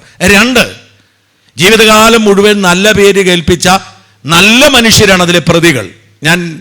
അതായത് ഈ ഇവന്മാരെന്താ ചെയ്യുന്നത്? NGO കൂട്ടായ്മ ഉണ്ടാക്കുന്നു. NGO കൂട്ടായ്മ ഉണ്ടാക്കിയിട്ട് പാവപ്പെട്ട NGOകൾ ഇതിൻ്റെ ഭാഗമാക്കുന്നു. അപ്പോൾ NGOക്കാർ ഓർക്കും, അയ്യോ ഞാനൊരു പാവപ്പെട്ട ഒരു സന്നദ്ധ സംഘടന നടത്തുന്ന, എനിക്ക് പാവപ്പെട്ടവർക്കൊരു സൈക്കിളും ഇതൊക്കെ കൊടുക്കുന്നതാണ്, അപ്പോൾ എൻ്റെ ആൾക്കാർക്ക് കൊടുക്കാമല്ലോ എന്ന് ഓർത്തുകൊണ്ട് ഞാനാണ് ഇതിന് മാർക്കറ്റ് ചെയ്യുന്നത്, എനിക്കാണ് ആളുകൾ കൊണ്ട് കാശ് തരുന്നത്. പറ്റിച്ചുകൊണ്ട് പോകുന്ന അവന്മാരാണ്. പ്രതി ആരാണ്? കാശ് മേടിച്ച ഞാൻ. അതാണ് സംഘടന. അതായത് ഈ NGOകൾ ജീവിതകാലം മുഴുവൻ നല്ല കാര്യങ്ങൾ ചെയ്ത് ജീവിച്ച പാവപ്പെട്ട സാമൂഹ്യ പ്രവർത്തകരാണ് ഈ കേസിൽ പെട്ടുപോയിരിക്കുന്നത്. ഞാൻ പലരോട് സംസാരിച്ചിട്ട് കണ്ണു തുടയ്ക്കാൻ, അത് സ്വന്തം താല്പര്യങ്ങൾ മാറ്റിവെച്ച് സമൂഹത്തിന് വേണ്ടി ജീവിക്കുന്ന 100 കണക്കിന് പാവപ്പെട്ട സന്നദ്ധ സംഘടന പ്രവർത്തകർ പ്രതികളായിരിക്കുകയാണ്. പിന്നെ പോലീസിനൊരു കരുണയുള്ളത് കൊണ്ട് ഉപദ്രവിക്കുന്നില്ല എന്ന് മാത്രം. അതാണ് ഏറ്റവും ഹീനമായ തട്ടിപ്പ്. കാരണം തട്ടിപ്പുകാർ പൊതുവെ ഫോക്കസ് ചെയ്യുന്നത് 2 തരത്തിലുള്ള ആളുകളെയാണ്. ഒന്ന്, ഈ തീരെ കാശില്ലാതെ എങ്ങനെയും കാശ് കിട്ടുന്ന ആർത്തിയുള്ള മനുഷ്യരെ, എനിക്ക് കാശ് വേണം എന്ന് ആഗ്രഹിച്ച് റിസ്ക് എടുക്കുന്നവർ. 2, റിട്ടയർ ചെയ്ത മനുഷ്യർ. റിട്ടയർ ചെയ്യുമ്പോൾ ഇവർക്ക് വാസ്തവത്തിൽ മിക്കവർക്കും പൈസയുടെ ആവശ്യമില്ല. കാരണം ഇവർക്ക് പെൻഷൻ കിട്ടും, കടബാധ്യതയൊക്കെ തീർന്നു കാണും, മക്കൾ നല്ല നിലയിലായി കാണും.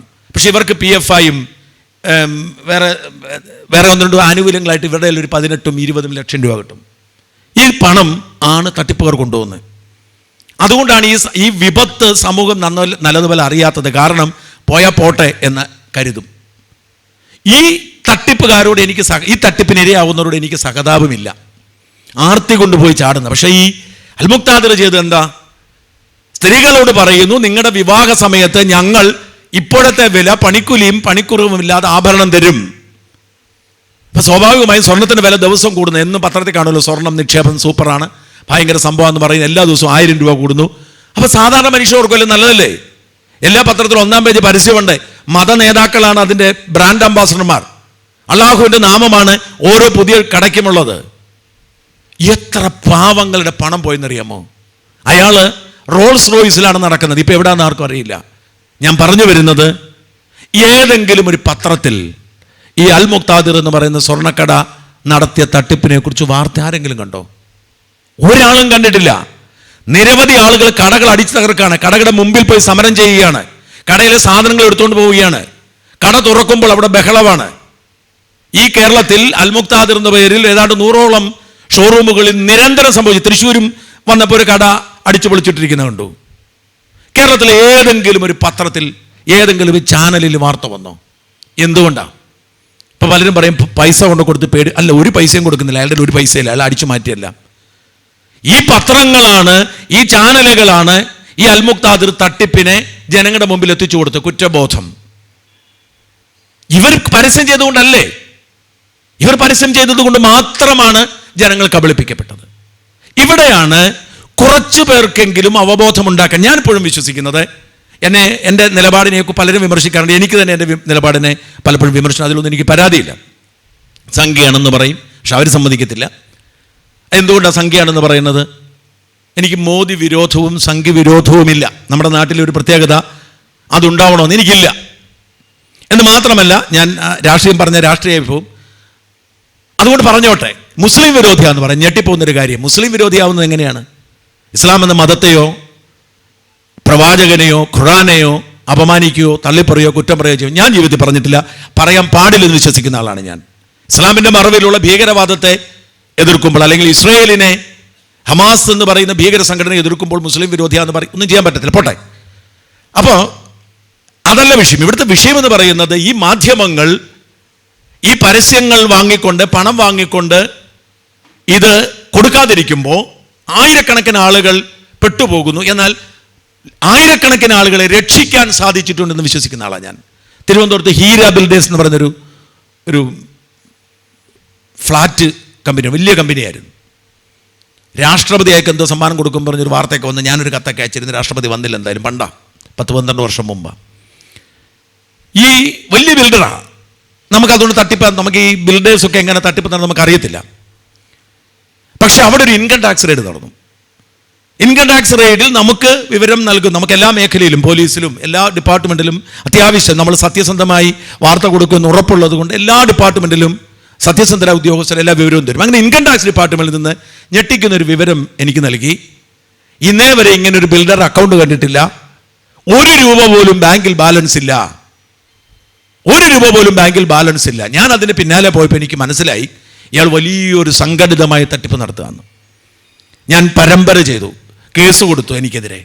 പക്ഷെ എന്ത് സംഭവിച്ചു? അയാൾ പൂട്ടിപ്പോയി. CBI അറസ്റ്റ് ചെയ്തിട്ടുണ്ട്. ബാങ്കുകളെയൊക്കെ കബളിപ്പിക്കുന്ന ആളുടെ പണി, എല്ലാ ബാങ്കുകളിൽ നിന്നും ലോൺ എടുക്കുക, വ്യാജ അസറ്റുകൾ കാണിച്ചിട്ട്. CBI അയാൾ അറസ്റ്റ് ചെയ്തു. കാരണം അങ്ങനെ ഒരു പ്രശ്നമുണ്ട്. SBI കേന്ദ്ര ഗവൺമെൻറ്റിൻ്റെ സ്ഥാപനമാണല്ലോ, SBI ലോൺ എടുത്താൽ പണി കിട്ടും. CBI കേസെടുക്കുക, CBI കേസെടുത്താൽ ഇവരാരും കേസെടുക്കുന്നില്ല, അല്ലെങ്കിൽ രാഷ്ട്രീയ സ്വാധീനം വേണം. അപ്പം ഇങ്ങനെ നാടുനീളം നടക്കുന്ന തട്ടിപ്പുകൾ. കേരളമാണ് എനിക്ക് തോന്നുന്നു ഏറ്റവും വലിയ തട്ടിപ്പുകൾ. ഒരു മെത്രാൻ, അതും ഇടത് പുരോഗമന ചിന്താഗതി ഒരു മെത്രാൻ, ഈ സൈബർ തട്ടിപ്പുകാരെ പേടിച്ചിട്ട് ഒരു ജഡ്ജിനെ വിഷ്വൽ കോടതിയാന്ന് പറഞ്ഞിട്ട് എണീറ്റ് നിന്നു എന്ന് കേട്ടപ്പോൾ എന്തൊരു നിരാശ തോന്നി. എനിക്ക് വളരെ ആദരവുള്ളൊരു മെത്രാനാണ്. ഇടത് പുരോഗമന ചിന്താഗതിയുള്ള നല്ലതായിട്ട് സംസാരിക്കുന്ന ആളാണ്. വിർച്വൽ അറസ്റ്റ് നടത്തിയ മെത്രാനെ ജഡ്ജി വരുന്നുണ്ട്, എഴുന്നേറ്റിരിക്കാൻ പറഞ്ഞു. വീഡിയോ കോളിൽ എണീറ്റ് നിന്നു ഈ മെത്രാൻ. ആലോചിച്ച് നോക്കി. വേറെ നമ്മളൊരു സാധാരണക്കാരനെ മനസ്സിലാകാം, വീഡിയോ കോളിൽ എണീറ്റ് നിൽക്കുകയാണ് ഒരു മെത്രാൻ. അത് നല്ല പുസ്തക വായനയൊക്കെ ഉള്ള നല്ല അറിവുള്ള ഒരു മനുഷ്യൻ. ഈ അവസ്ഥയിലേക്ക് കേരളം എത്തി. കേരളം നേരിടുന്ന ഏറ്റവും വലിയ പ്രതിസന്ധികൾ എന്താണെന്ന് ചോദിച്ചാൽ 2 ഒന്ന്, നമ്മളെല്ലാവരും പറഞ്ഞ ലഹരി. ഏതു മാടക്കടയിലെ ലഹരി കിട്ടും. ലഹരി കഴിക്കാത്ത പിള്ളേരെ കണ്ടെത്താൻ പറ്റത്തില്ല. വഴിയിലെങ്ങാനും വണ്ടിയിലെങ്ങാനും, ഞാൻ എൻ്റെ വണ്ടിയിലെങ്ങനെ ആരും തട്ടിയാൽ ഞാൻ ചിരിച്ച് കാണിക്കത്തുള്ളൂ, ഒന്നുകൂടെ തട്ടിക്കോളം പറയത്തുള്ളൂ. നമുക്കറിയത്തില്ല, കുത്തേറ്റ് കൊല്ലം ചാവേണ്ട കാര്യമില്ലല്ലോ. ലഹരി. മറ്റൊന്ന് തട്ടിപ്പ്. എല്ലാവരും തട്ടിപ്പിന് വേണ്ടി നടക്കുക. സകല മനുഷ്യരെയും തട്ടിപ്പപ്പെടും. കാരണം നമ്മുടെ സ്വഭാവം കൊണ്ട് ഈ തട്ടിപ്പിന് നമ്മുടെ മാധ്യമങ്ങൾ പങ്കുപറ്റുമ്പോൾ അവർ നിശബ്ദത പാലിക്കുന്ന സാഹചര്യത്തിൽ അതിനെ തടയിടാൻ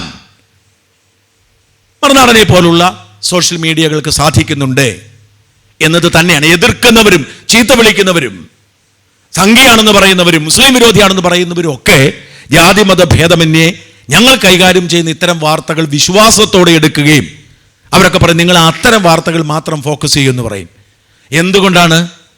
അവർക്കൊക്കെ അറിയാം ഞങ്ങളിങ്ങനെ പറഞ്ഞിട്ടുണ്ടെങ്കിൽ ഇതിൽ സത്യമായിരിക്കും. ഇതാണ് ഞാൻ പറയുന്ന യൂട്യൂബ് കാലത്തെ മാധ്യമ പ്രവർത്തനത്തിൻ്റെ ഏറ്റവും വലിയ സവിശേഷത. ഇത് യൂട്യൂബ് കാലത്ത് മാത്രം സംഭവിക്കുന്ന ഒരു കാര്യമാണ്. എൻ്റെ അടുത്തേക്ക് ആളുകൾ പണം തരാമെന്ന് പറഞ്ഞ് വരത്തില്ല. ചിലരൊക്കെ വിളിക്കും. അൽമുക്താദിർ വന്നപ്പോൾ ഒരു പാവപ്പെട്ടവൻ എന്നെ വിളിച്ചു, ചേട്ടാ ഒന്ന് കാണാൻ പറ്റുമോ? ഞാൻ എന്താ കാര്യം? അല്ലെ കാണുമ്പോൾ പറയാം. ഞാൻ പറഞ്ഞു, ഞാൻ അങ്ങനെ എനിക്ക് ചില പോളിസിയുണ്ട് ഇത്തരം കാര്യങ്ങൾ. ഞാൻ ആരെയും കാര്യമറിയാതെ കാണാൻ സമ്മതിക്കത്തില്ല. കാര്യമറിഞ്ഞാലും രേഖാമൂലം ഒരു പേപ്പർ മേടിച്ചിട്ടേ ഞാൻ കൊടുക്കും, ഒരു ഇമെയിൽ അയക്കാൻ പറയും. കാരണം നാളെ ഞാൻ ഇന്ന സ്ഥലത്ത് വെച്ച് കാശ് ചോദിച്ചെന്ന് പറയരുത്, ഞാൻ പോയി കാണത്തുമില്ല. ഒരു വലിയ മുതലാളി ഒരിക്കൽ എന്നെ വിളിച്ചു, ഒരു കാര്യവുമില്ലാതെ. പിന്നീട് എനിക്ക് മനസ്സിലായി മുതലാളി എന്തിനാണ് എന്നെ വിളിച്ചതെന്ന്. മുതലാളിക്കെതിരെ ഒരു വാർത്ത വരുന്നത് മുതലാളിക്ക് മനസ്സിലായി. എന്നെ വിളിച്ചിട്ട് പറഞ്ഞു, ഞാൻ തിരുവനന്തപുരത്തുണ്ട്, ഒന്ന് കാണാൻ പറ്റുമോ? വലിയ മുതലാളിയാണ്, കോടീശ്വരനാണ്, ശതകോടീശ്വരനാണ്. ഞാൻ പറഞ്ഞു, കാണാം, കുഴപ്പമൊന്നുമില്ല. കാരണം അത്ര വലിയൊരു മുതലാളി എന്നെ കാണാൻ ചോദിപ്പോൾ ഞാൻ കാണാം. അപ്പോൾ അദ്ദേഹം ഒരു ഹോട്ടൽ പറഞ്ഞിട്ട് ഞാൻ പറഞ്ഞു, സോറി, അങ്ങ് തെറ്റിദ്ധരിക്കരുത്, അങ്ങേക്കാണ് എന്നെ കാണേണ്ടത്, അപ്പോൾ അങ്ങ് എന്നെ ഇങ്ങോട്ട് വന്ന് കാണണം, എനിക്കല്ലല്ലോ കാണണ്ടേന്ന്. അദ്ദേഹം വരാം, 5 മണിക്ക് വരട്ടെ എന്ന് ചോദിച്ചു. ഞാൻ ഒഴിവാക്കാൻ വേണ്ടി ഞാൻ പറഞ്ഞു, അയ്യോ, അല്ല 7 മണിക്ക് വരട്ടെ എന്ന് ചോദിച്ചു. ഒഴിവാക്കാൻ വേണ്ടി ഞാൻ പറഞ്ഞു, ഞാൻ 5 മണിക്ക് പോകും, എനിക്ക് ഇച്ചിരി പണികളുണ്ട് എന്ന് പറഞ്ഞു. സംഭാഷണം കഴിഞ്ഞു. ഞാൻ 4:30 പോയി, അദ്ദേഹം 5 മണിക്ക് വന്നു. അദ്ദേഹം എന്നെ ടെലിഫോണിൽ വിളിച്ചു. ഞാൻ മോശമായി തോന്നി. കാരണം അദ്ദേഹം 5 മണിക്ക് വന്നു, വളരെ പ്രശസ്തനായ, എനിക്ക് തോന്നുന്നത് അയാളുടെ ഞാൻ കൂടുതൽ സൂചന തരുന്നത് ശതകോടീശ്വരനാണ്. ഞാൻ വെയിറ്റ് ചെയ്യാൻ പറഞ്ഞു. ഞാൻ തിരിച്ചു വന്നൊരു 3/4 മണിക്കൂർ കൊണ്ട് ഞാൻ വന്നപ്പോൾ ആ മനുഷ്യൻ താഴെ ഒരു ആഡംബര കാറിൽ ഇരുന്നുറങ്ങുക. അദ്ദേഹത്തെ കാണാൻ വേണ്ടി പല പ്രമുഖരും, പ്രത്യേകിച്ച് സിനിമാക്കാരൊക്കെ ക്യൂ നിൽക്കുന്ന ആളാണ്. കൂട്ടിക്കൊണ്ടുപോയി എൻ്റെ ഓഫീസിൽ പോയിരുന്നു. അത് എനിക്കൊരു ബദാമും കശുവണ്ടിയൊക്കെ ഉള്ളൊരു സാധനം തന്നു, ഞാൻ മേടിച്ചു. അത് കഴിഞ്ഞ് വലിയൊരു പെട്ടി നീക്കി വെച്ചു. ഇത് 50 ലക്ഷം രൂപയുണ്ട്, ഇതൊരു ദക്ഷിണയായി തന്നാന്ന് പറഞ്ഞു. അപ്പോൾ അദ്ദേഹത്തെക്കുറിച്ചൊരു വാർത്ത ആ സമയത്ത് വരുന്നില്ല. അദ്ദേഹത്തെക്കുറിച്ച് എനിക്ക് പൊതുവെ നല്ല അഭിപ്രായമാണ്. ഇത് കുഴപ്പമില്ലാത്തൊരു ബിസിനസ്സുകാരനാണെന്ന് ഞാൻ കരുതിയിരിക്കുന്നത്. അപ്പം ഞാൻ ഞെട്ടി. ഞാൻ ചോദിച്ചു, എന്തിനാണ് ദക്ഷിണ? ഞാൻ പറഞ്ഞു, ദക്ഷിണ വെക്കാൻ നമ്മൾ തമ്മിൽ ഗുരു ശിഷ്യബന്ധമൊന്നും ഇല്ലല്ലോ. അല്ല, ഭയങ്കര ദേഷ്യം വന്നു. ഞാൻ പറഞ്ഞു, എല്ലാവരെയും പണത്തിൻ്റെ പേരിൽ എസ്റ്റിമേറ്റ് ചെയ്യരുത്, സാർ ഇത് എടുക്ക്, പോകാൻ പറഞ്ഞു. അപ്പം തന്നെ കൂട്ടത്തിലൂടെ എൻ്റെ സഹായി അത് എടുത്തുകൊണ്ട് പോയി. ഈ മനുഷ്യൻ പോയില്ല. ഒരു 15 മിനിറ്റ് അവിടെ ഇരുന്നു, ഞാനും മിണ്ടിയില്ല. പിന്നെ ഞങ്ങൾ തമ്മിൽ സംസാരിച്ചു, അദ്ദേഹം തിരിച്ചുപോയി. ഇങ്ങനെ ഇങ്ങോട്ട് കൊണ്ട് തരാൻ പറ്റുന്നൊരു കാലമുണ്ട്. അപ്പം എന്തുകൊണ്ടത് നിഷേധിക്കുന്നു? അപ്പോൾ പലരും ചോദിക്കും, എന്തുകൊണ്ട് നിഷേധിക്കുന്നു? നമ്മൾ അധ്വാനിക്കുന്നതിൻ്റെ പണം തന്നെ നമുക്ക് ഉപയോഗിക്കാൻ. ഞാൻ ഖാദി മാത്രം ധരിക്കുന്ന ആളാണ്. ആകപ്പാടെ ഒരു ആഡംബരം, സുരക്ഷ കരുതി അത്യാവശ്യം ശക്തിയുള്ളൊരു വണ്ടിയുണ്ട്, ഒരു കാറുണ്ട്. കാരണം ഇവരുടെയൊക്കെ ഇടയിൽ ജീവിച്ചു പോകുമ്പോൾ ആരെങ്കിലും ഇടിക്കാൻ വന്നാലും രക്ഷപ്പെട്ട് ഓടണമല്ലോ, അതിനുകൊണ്ട് മാത്രം. പിന്നെ എന്തിനാണ് ഇങ്ങനെ കിട്ടുന്ന കണക്കിൽപ്പെടാത്ത കാശ്? ഇങ്ങനെ ചിന്തിക്കുന്ന മനുഷ്യരുണ്ട് എന്ന് വിശ്വസിക്കുന്നത് എനിക്ക് ഒരുപാട് പേരറിയാം. അപ്പം എനിക്ക് എൻ്റെ ചെലവ് നടത്താനും എൻ്റെ കുടുംബം നടത്താനും 10-60ഓളം ജീവനക്കാർക്ക് മാന്യമായി ശമ്പളം കൊടുക്കാനും വർഷത്തിലൊരിക്കൽ ചെറിയൊരു വർധനയെങ്കിലും നടത്താനുമുള്ള വരുമാനം യൂട്യൂബും ഗൂഗിളും തരുന്നുണ്ട്. അത് കൃത്യമായി ടാക്സും GST ഒക്കെ അടച്ച് തരുന്നുണ്ട്. പിന്നെ ഞാൻ എന്തിനാണ് ഇവരുടെയൊക്കെ പണം വാങ്ങുന്നത്? ഇതാണ് യൂട്യൂബ് കാലത്തെ മാധ്യമ പ്രവർത്തനത്തെക്കുറിച്ച് നമ്മൾ പറയുമ്പോൾ എടുത്തു പറയേണ്ട പ്രധാനപ്പെട്ട കാരണം. ഇപ്പോൾ ഒരു ചാനൽ നടത്തണം, എനിക്ക് തോന്നുന്നില്ല കേരളത്തിൽ ഏതെങ്കിലും ഒരു വാർത്താ ചാനൽ ലാഭത്തിൽ ഓടുന്നുണ്ടോ? ഏതെങ്കിലും ഒരു വാർത്താ ചാനൽ ലാഭത്തിൽ ഓടുന്നുണ്ടെന്ന് ഞാൻ വിശ്വസിക്കുന്നില്ല. പക്ഷേ മര്യാദയ്ക്ക് പ്രവർത്തിക്കുന്ന ഒരു രാഷ്ട്രീയ താല്പര്യമില്ലാത്ത ഒരു യൂട്യൂബ് ചാനൽ ലാഭത്തിൽ പോകാൻ കഴിയും. ഞാൻ അനുഭവസ്ഥനാണ്. എനിക്ക് ഒരു വലിയ മുതലാളിയുമായി കേസ് നടത്തുന്നതിന് 1 വർഷം കൊണ്ട് 1.5 കോടി രൂപ ഞാൻ ചിലവാക്കിയിട്ടുണ്ട്. 1.5 കോടി രൂപ ഒരു കേസിന് മാത്രം. ഒരു കേസല്ല, ഒരു മുതലാളി കൊടുത്ത പല കേസിന് 1.5 കോടി രൂപ ഞാൻ മുടക്കിയിട്ടുണ്ട്. സർക്കാരുമായി നിരന്തരം കേസ് നടത്തിക്കൊണ്ടിരിക്കുകയാണ്. ഇതൊക്കെ എവിടുന്നാ? എനിക്ക് യൂട്യൂബിൽ നിന്ന് കിട്ടുന്നതാണ്. അപ്പം ഞാൻ എന്നോട് അവസാനിപ്പിക്കാൻ പറഞ്ഞു, സമയം കഴിഞ്ഞു. ഞാൻ പറയുന്നത്, ഈ യൂട്യൂബ് കാലത്തെ ജേർണലിസം സത്യസന്ധമായി ചെയ്യാൻ തീരുമാനിച്ചാൽ നമ്മുടെ സമൂഹം നന്നായി മാറും. പക്ഷെ അതിനൊരു നിയന്ത്രണങ്ങൾ വേണം, നിയമം വേണം. നിയമം മൗലികാവകാശത്തെ ലംഘിക്കുന്നാവരുത്. അതിന് എല്ലാ സമ്മർദ്ദങ്ങളെയും അതിജീവിച്ചുകൊണ്ട് നമുക്ക് സത്യസന്ധമായി മാധ്യമപ്രവർത്തനം നടത്താൻ കഴിയും. ഒരു വാർത്തയും ആർക്കും തടഞ്ഞു വയ്ക്കാൻ കഴിയാത്ത കാലമാണുള്ളത്. അതുകൊണ്ട് യൂട്യൂബ് കാലത്തെ മാധ്യമപ്രവർത്തനത്തെ ഒരു ജനാധിപത്യത്തിൻ്റെ, സ്വാതന്ത്ര്യത്തിൻ്റെ, ഭരണഘടനയുടെ ഒരു സ്വാതന്ത്ര്യ പ്രഖ്യാപനമായി കാണുന്ന വ്യക്തിയാണ് ഞാൻ. ജയ് ഹിന്ദ്. അടുത്തായി റാം മോഹൻ പാലിയത്ത് സ്നേഹപൂർവ്വം ക്ഷണിക്കുന്നു. KV ഇതിനൊരു തുടക്കമിട്ടു. അതിൻ്റെ ഒരുപാട് അടിസ്ഥാനപരമായ കാര്യങ്ങൾ പറഞ്ഞു. ഷാജൻ, നമുക്കറിയാം, അദ്ദേഹം ഇതിൻ്റെ പ്രസംഗം അവസാനിപ്പിച്ചുകൊണ്ട് പറഞ്ഞതുപോലെ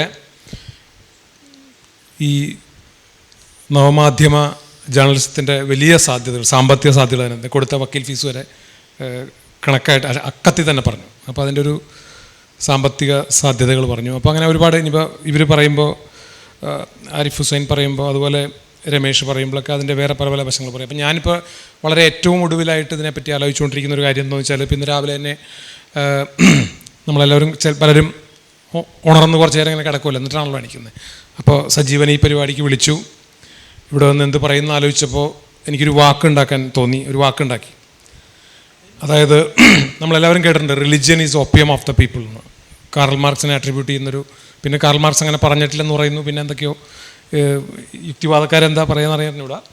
religion is opium of the people എന്ന് കാറൽ മാർക്സ് പറഞ്ഞിട്ടില്ലെന്ന് പറയുന്നു. പക്ഷേ ഇപ്പോൾ പിൽക്കാലത്ത് കാറൽ മാർക്സ് അങ്ങനെ പറഞ്ഞിട്ടില്ല, വേറെ എന്താണ് ഉദ്ദേശം നിൽക്കുന്നത്. അപ്പോൾ ഞാനിതിനെ ഒരു റിലിജിയൻ എന്ന് പറഞ്ഞിട്ടൊരു വാക്ക് ഉണ്ടാക്കുമായിരുന്നു ഇന്ന് രാവിലെ ഉണർന്ന് കിടക്കുമ്പോൾ. റീലുകളുടെ ഒരു റിലിജിയനാണ് പുതിയ ഓപ്പിയം ഓഫ് ദ പീപ്പിൾ. അപ്പോൾ ആ വാചകത്തെ religion is opium of the people എന്നതിനെ റിലിജിയൻ 2 E ഉള്ള റീലുകളുടെ ഒരു മതത്തിൽ നമ്മൾ കുടുങ്ങി കിടക്കുകയാണെന്ന് എനിക്ക് തോന്നുന്നു. അപ്പോൾ KV പറഞ്ഞ് അതിൻ്റെ അടിസ്ഥാനമിട്ടതും ഷാജൻ വിശദീകരിച്ചതുമായൊരു കാര്യത്തിൻ്റെ ഒരു വേറൊരു വശത്തെ കുറിച്ചാണ്. നമ്മൾ കേരളത്തിനൊരു കൺസ്യൂമർ സ്റ്റേറ്റ് എന്നുള്ളൊരു വലിയ എന്താ പറയുക ഒരു പേരുദോഷമുണ്ട്. നമ്മളെല്ലാം അധികമായിട്ട് കൺസ്യൂം ചെയ്യുന്ന ഒരു സംസ്ഥാനമുണ്ട്. അങ്ങനെ ഞാൻ പണ്ടൊരു ലേഖനം എഴുതി തന്നെ ഓർക്കണം, കേരളം ഒരു ബ്രാൻഡാലയം എന്ന് പറഞ്ഞിട്ട്. ബ്രാൻഡാലയമല്ല, ബ്രാൻഡുകളുടെ ആലയമാണെന്ന് എഴുതിക്കൊണ്ട് പണ്ടൊരു ലേഖനം എഴുതിയത് എനിക്ക് ഓർമ്മയുണ്ട് അങ്ങനെ വെച്ചിട്ട്. അപ്പോൾ അത് വെച്ച് നോക്കുമ്പോൾ ഇതിൻ്റെ ഈ ഓവറായിട്ട് ഇത് കൺസ്യൂം ചെയ്തുകൊണ്ടിരിക്കുന്ന ഒരവസ്ഥയുണ്ട്. ഇപ്പോൾ ഈ യൂട്യൂബിനെ പറ്റി നമ്മൾ ചർച്ച ചെയ്യുന്നു. യൂട്യൂബിലെ ഇന്ത്യയിലെയും കേരളത്തിലെയും യൂട്യൂബിൻ്റെ 10 വർഷം എന്നൊക്കെ പറയുമ്പോൾ നമ്മളുടെ പ്രൊഡക്റ്റീവായിട്ടുള്ള സമയം, ഇപ്പോൾ അത് നമ്മുടെ ജനാധിപത്യ മുന്നേറ്റത്തിനെ എത്ര കണ്ട് സഹായിക്കുമെങ്കിൽ പോലും നമ്മളുടെ പ്രൊഡക്റ്റീവായിട്ടുള്ള നമ്മളുടെ എന്താ പറയുക പ്രത്യുൽപാദനത്തെ പറ്റി ഇതിനു മുമ്പത്തെ സെഷനിൽ നമ്മൾ കേട്ടു. നമ്മുടെ ഉൽപ്പാദനത്തെ, നമ്മളുടെ സാമ്പത്തിക മുന്നേറ്റങ്ങളെ എങ്ങനെയെല്ലാം പിന്നോട്ടടിക്കുന്നു എന്നുള്ള ഒരു സംഭവം കൂടി ഇപ്പോൾ അതിൽ നമ്മൾ യൂട്യൂബിൽ കുറേ വീഡിയോ ചെയ്തുകൊണ്ട് ഒരു കുക്കറി ചാനലിന് കുറച്ച് പൈസ കിട്ടി എന്നുള്ളതല്ലാതെ നമ്മളുടെ പ്രൊഡക്റ്റീവായിട്ടുള്ള മണിക്കൂറുകൾ, ഇപ്പോൾ പ്രത്യേകിച്ച് നമ്മൾ കേരളത്തിൽ ബ്ലൂ കോളർ ജോലി ചെയ്യാനായിട്ട് ആരും ഇല്ലല്ലോ. അപ്പോൾ പരശുരാമൻ മഴുവറിഞ്ഞ് കേരളത്തിലെ 36 ബ്രാഹ്മണ കുടുംബങ്ങൾക്ക് ഏൽപ്പിച്ചു കൊടുത്തു കേരളം എന്ന ഒരു രാജ്യം ഉണ്ടാക്കിയിട്ടെന്ന് പറഞ്ഞിട്ട് ഇപ്പോൾ കേരളം മുഴുവനും ബ്രാഹ്മണരായിരിക്കണം. അതായത് മേലിറങ്ങുന്ന ജോലി നമ്മൾ ആരും ചെയ്യുന്നില്ല. കേരളം മുഴുവനും ഒരു ബ്രാഹ്മണ സമൂഹമായിട്ട് മാറിയിരിക്കുന്ന അവസ്ഥയുണ്ട്, അതായത് ബ്ലൂ കോളർ. അപ്പോൾ ഒരു അവസ്ഥയിൽ നോക്കുമ്പോൾ ഒരു നല്ല എന്താ പറയുക ഒരു വലിയ, അതായത് മോശം ജോലി എന്ന് ആർക്കും പറയാൻ പാടില്ലെങ്കിലും ഈ ബ്ലൂ കോളർ ജോലി നമ്മളാരും ചെയ്യുന്നില്ല. അപ്പം മോശം ജോലി എന്ന് പറയുന്നതിൽ പോലും മേലനങ്ങുന്ന വേർക്കുന്ന ജോലിയിൽ നിന്ന് മലയാളികൾ വളരെ വേഗത്തിൽ മുമ്പോട്ട് പോയിട്ട് വലിയൊരു ബ്രാഹ്മണ സമൂഹമായിരിക്കുന്നതിൻ്റെ വേറൊരു ഭാഗമായിട്ട് അതിഭീകരമായിട്ട് ഈ കൺസ്യൂമർസത്തിൻ്റെ വേറൊരു ഇതിങ്ങനെ കൺസ്യൂം ചെയ്തുകൊണ്ടിരിക്കുന്നു. യൂട്യൂബ് വീഡിയോസും റീലുകളും കൺസ്യൂം ചെയ്തുകൊണ്ടിരിക്കുന്ന ഒരു അവസ്ഥയുണ്ട്. അത് ഇപ്പം ഞാനിപ്പോൾ നിങ്ങൾ വരുമ്പോഴായാലും നമ്മൾ യാത്രയിലൊക്കെ നിങ്ങളെല്ലാവരും യാത്ര ചെയ്യുമ്പോഴായാലും നമ്മുടെ ബന്ധുമിത്രാദികളായാലും നമ്മൾ അവനവനെ തന്നെ ആയാലും ഒബ്സർവ് ചെയ്യുമ്പോൾ ഇപ്പോൾ ഈ ഫേസ്ബുക്കിൻ്റെയൊക്കെ തന്നെ ആപ്പിൽ തന്നെ അതിൻ്റെ ഒരു ഓപ്ഷൻ ഉണ്ട്. നമ്മൾ ഒരു ദിവസം ഒരു ഫേസ്ബുക്കിൽ നമ്മൾ ഉപയോഗിക്കുന്ന മണിക്കൂർ. അപ്പോൾ ഞാനിതിൻ്റെ കുറച്ച് യൂട്യൂബ് വീഡിയോയുടെ എണ്ണത്തൊക്കെ അന്വേഷിച്ച് കഴിഞ്ഞപ്പോൾ ഒരു ദിവസം 5 ബില്യൺ വീഡിയോകളാണ് ഒരു ദിവസം പുതുതായിട്ട് വരുന്നത് നമ്മുടെ യൂട്യൂബിൽ. 5 ബില്യൺ വീഡിയോസ്, 500 കോടി എണ്ണം വീഡിയോസ്. അതിൽ 1 ബില്യൺ മണിക്കൂറുകളാണ് മനുഷ്യർ ഭൂമിയിൽ, 7 ബില്യൺ മൊത്തം മനുഷ്യരുള്ള ഭൂമിയിൽ, 700 കോടി മനുഷ്യരുള്ള ഭൂമിയിൽ 100 കോടി മണിക്കൂറുകളാണ് ആളുകൾ ഇപ്പോൾ യൂട്യൂബിൽ മാത്രം. പിന്നെ ഇങ്ങനത്തെ വീഡിയോ തരുന്ന റീലുകളും ഫേസ്ബുക്കിൻ്റെ വീഡിയോകളൊക്കെ വേറെ ഉണ്ട്. യൂട്യൂബ് വീഡിയോസിൽ മാത്രം 100 കോടി മണിക്കൂറാണ് മനുഷ്യർ ചെയ്യുന്നത്. അപ്പോൾ അതിൻ്റെ മലയാളികളുടെ കണക്കെടുക്കാനായിട്ട് വേറെ വകുപ്പൊന്നും എളുപ്പമല്ല. എങ്കിലും ഇങ്ങനത്തെ ഒരുപാട് സോഷ്യൽ ഇഷ്യൂസിനെ പറ്റി പറയുമ്പോൾ ഈ അവനവൻ്റെ കൊമ്പ് മുറിക്കലായിട്ട് വിചാരിക്കരുത്. ഷാജനൊക്കെ ഇത് ഒന്ന് അഡ്രസ്സ് ചെയ്യുമെന്ന് ഞാൻ വിചാരിക്കുകയാണ് സീരിയസ് ആയിട്ട്. അതായത് നമ്മുടെ സ്പെൻഡിങ്, പ്രത്യേകിച്ച് സ്വതവേ ഇങ്ങനെ നമ്മൾ എന്താ പറയുക ഒരു ഭയങ്കര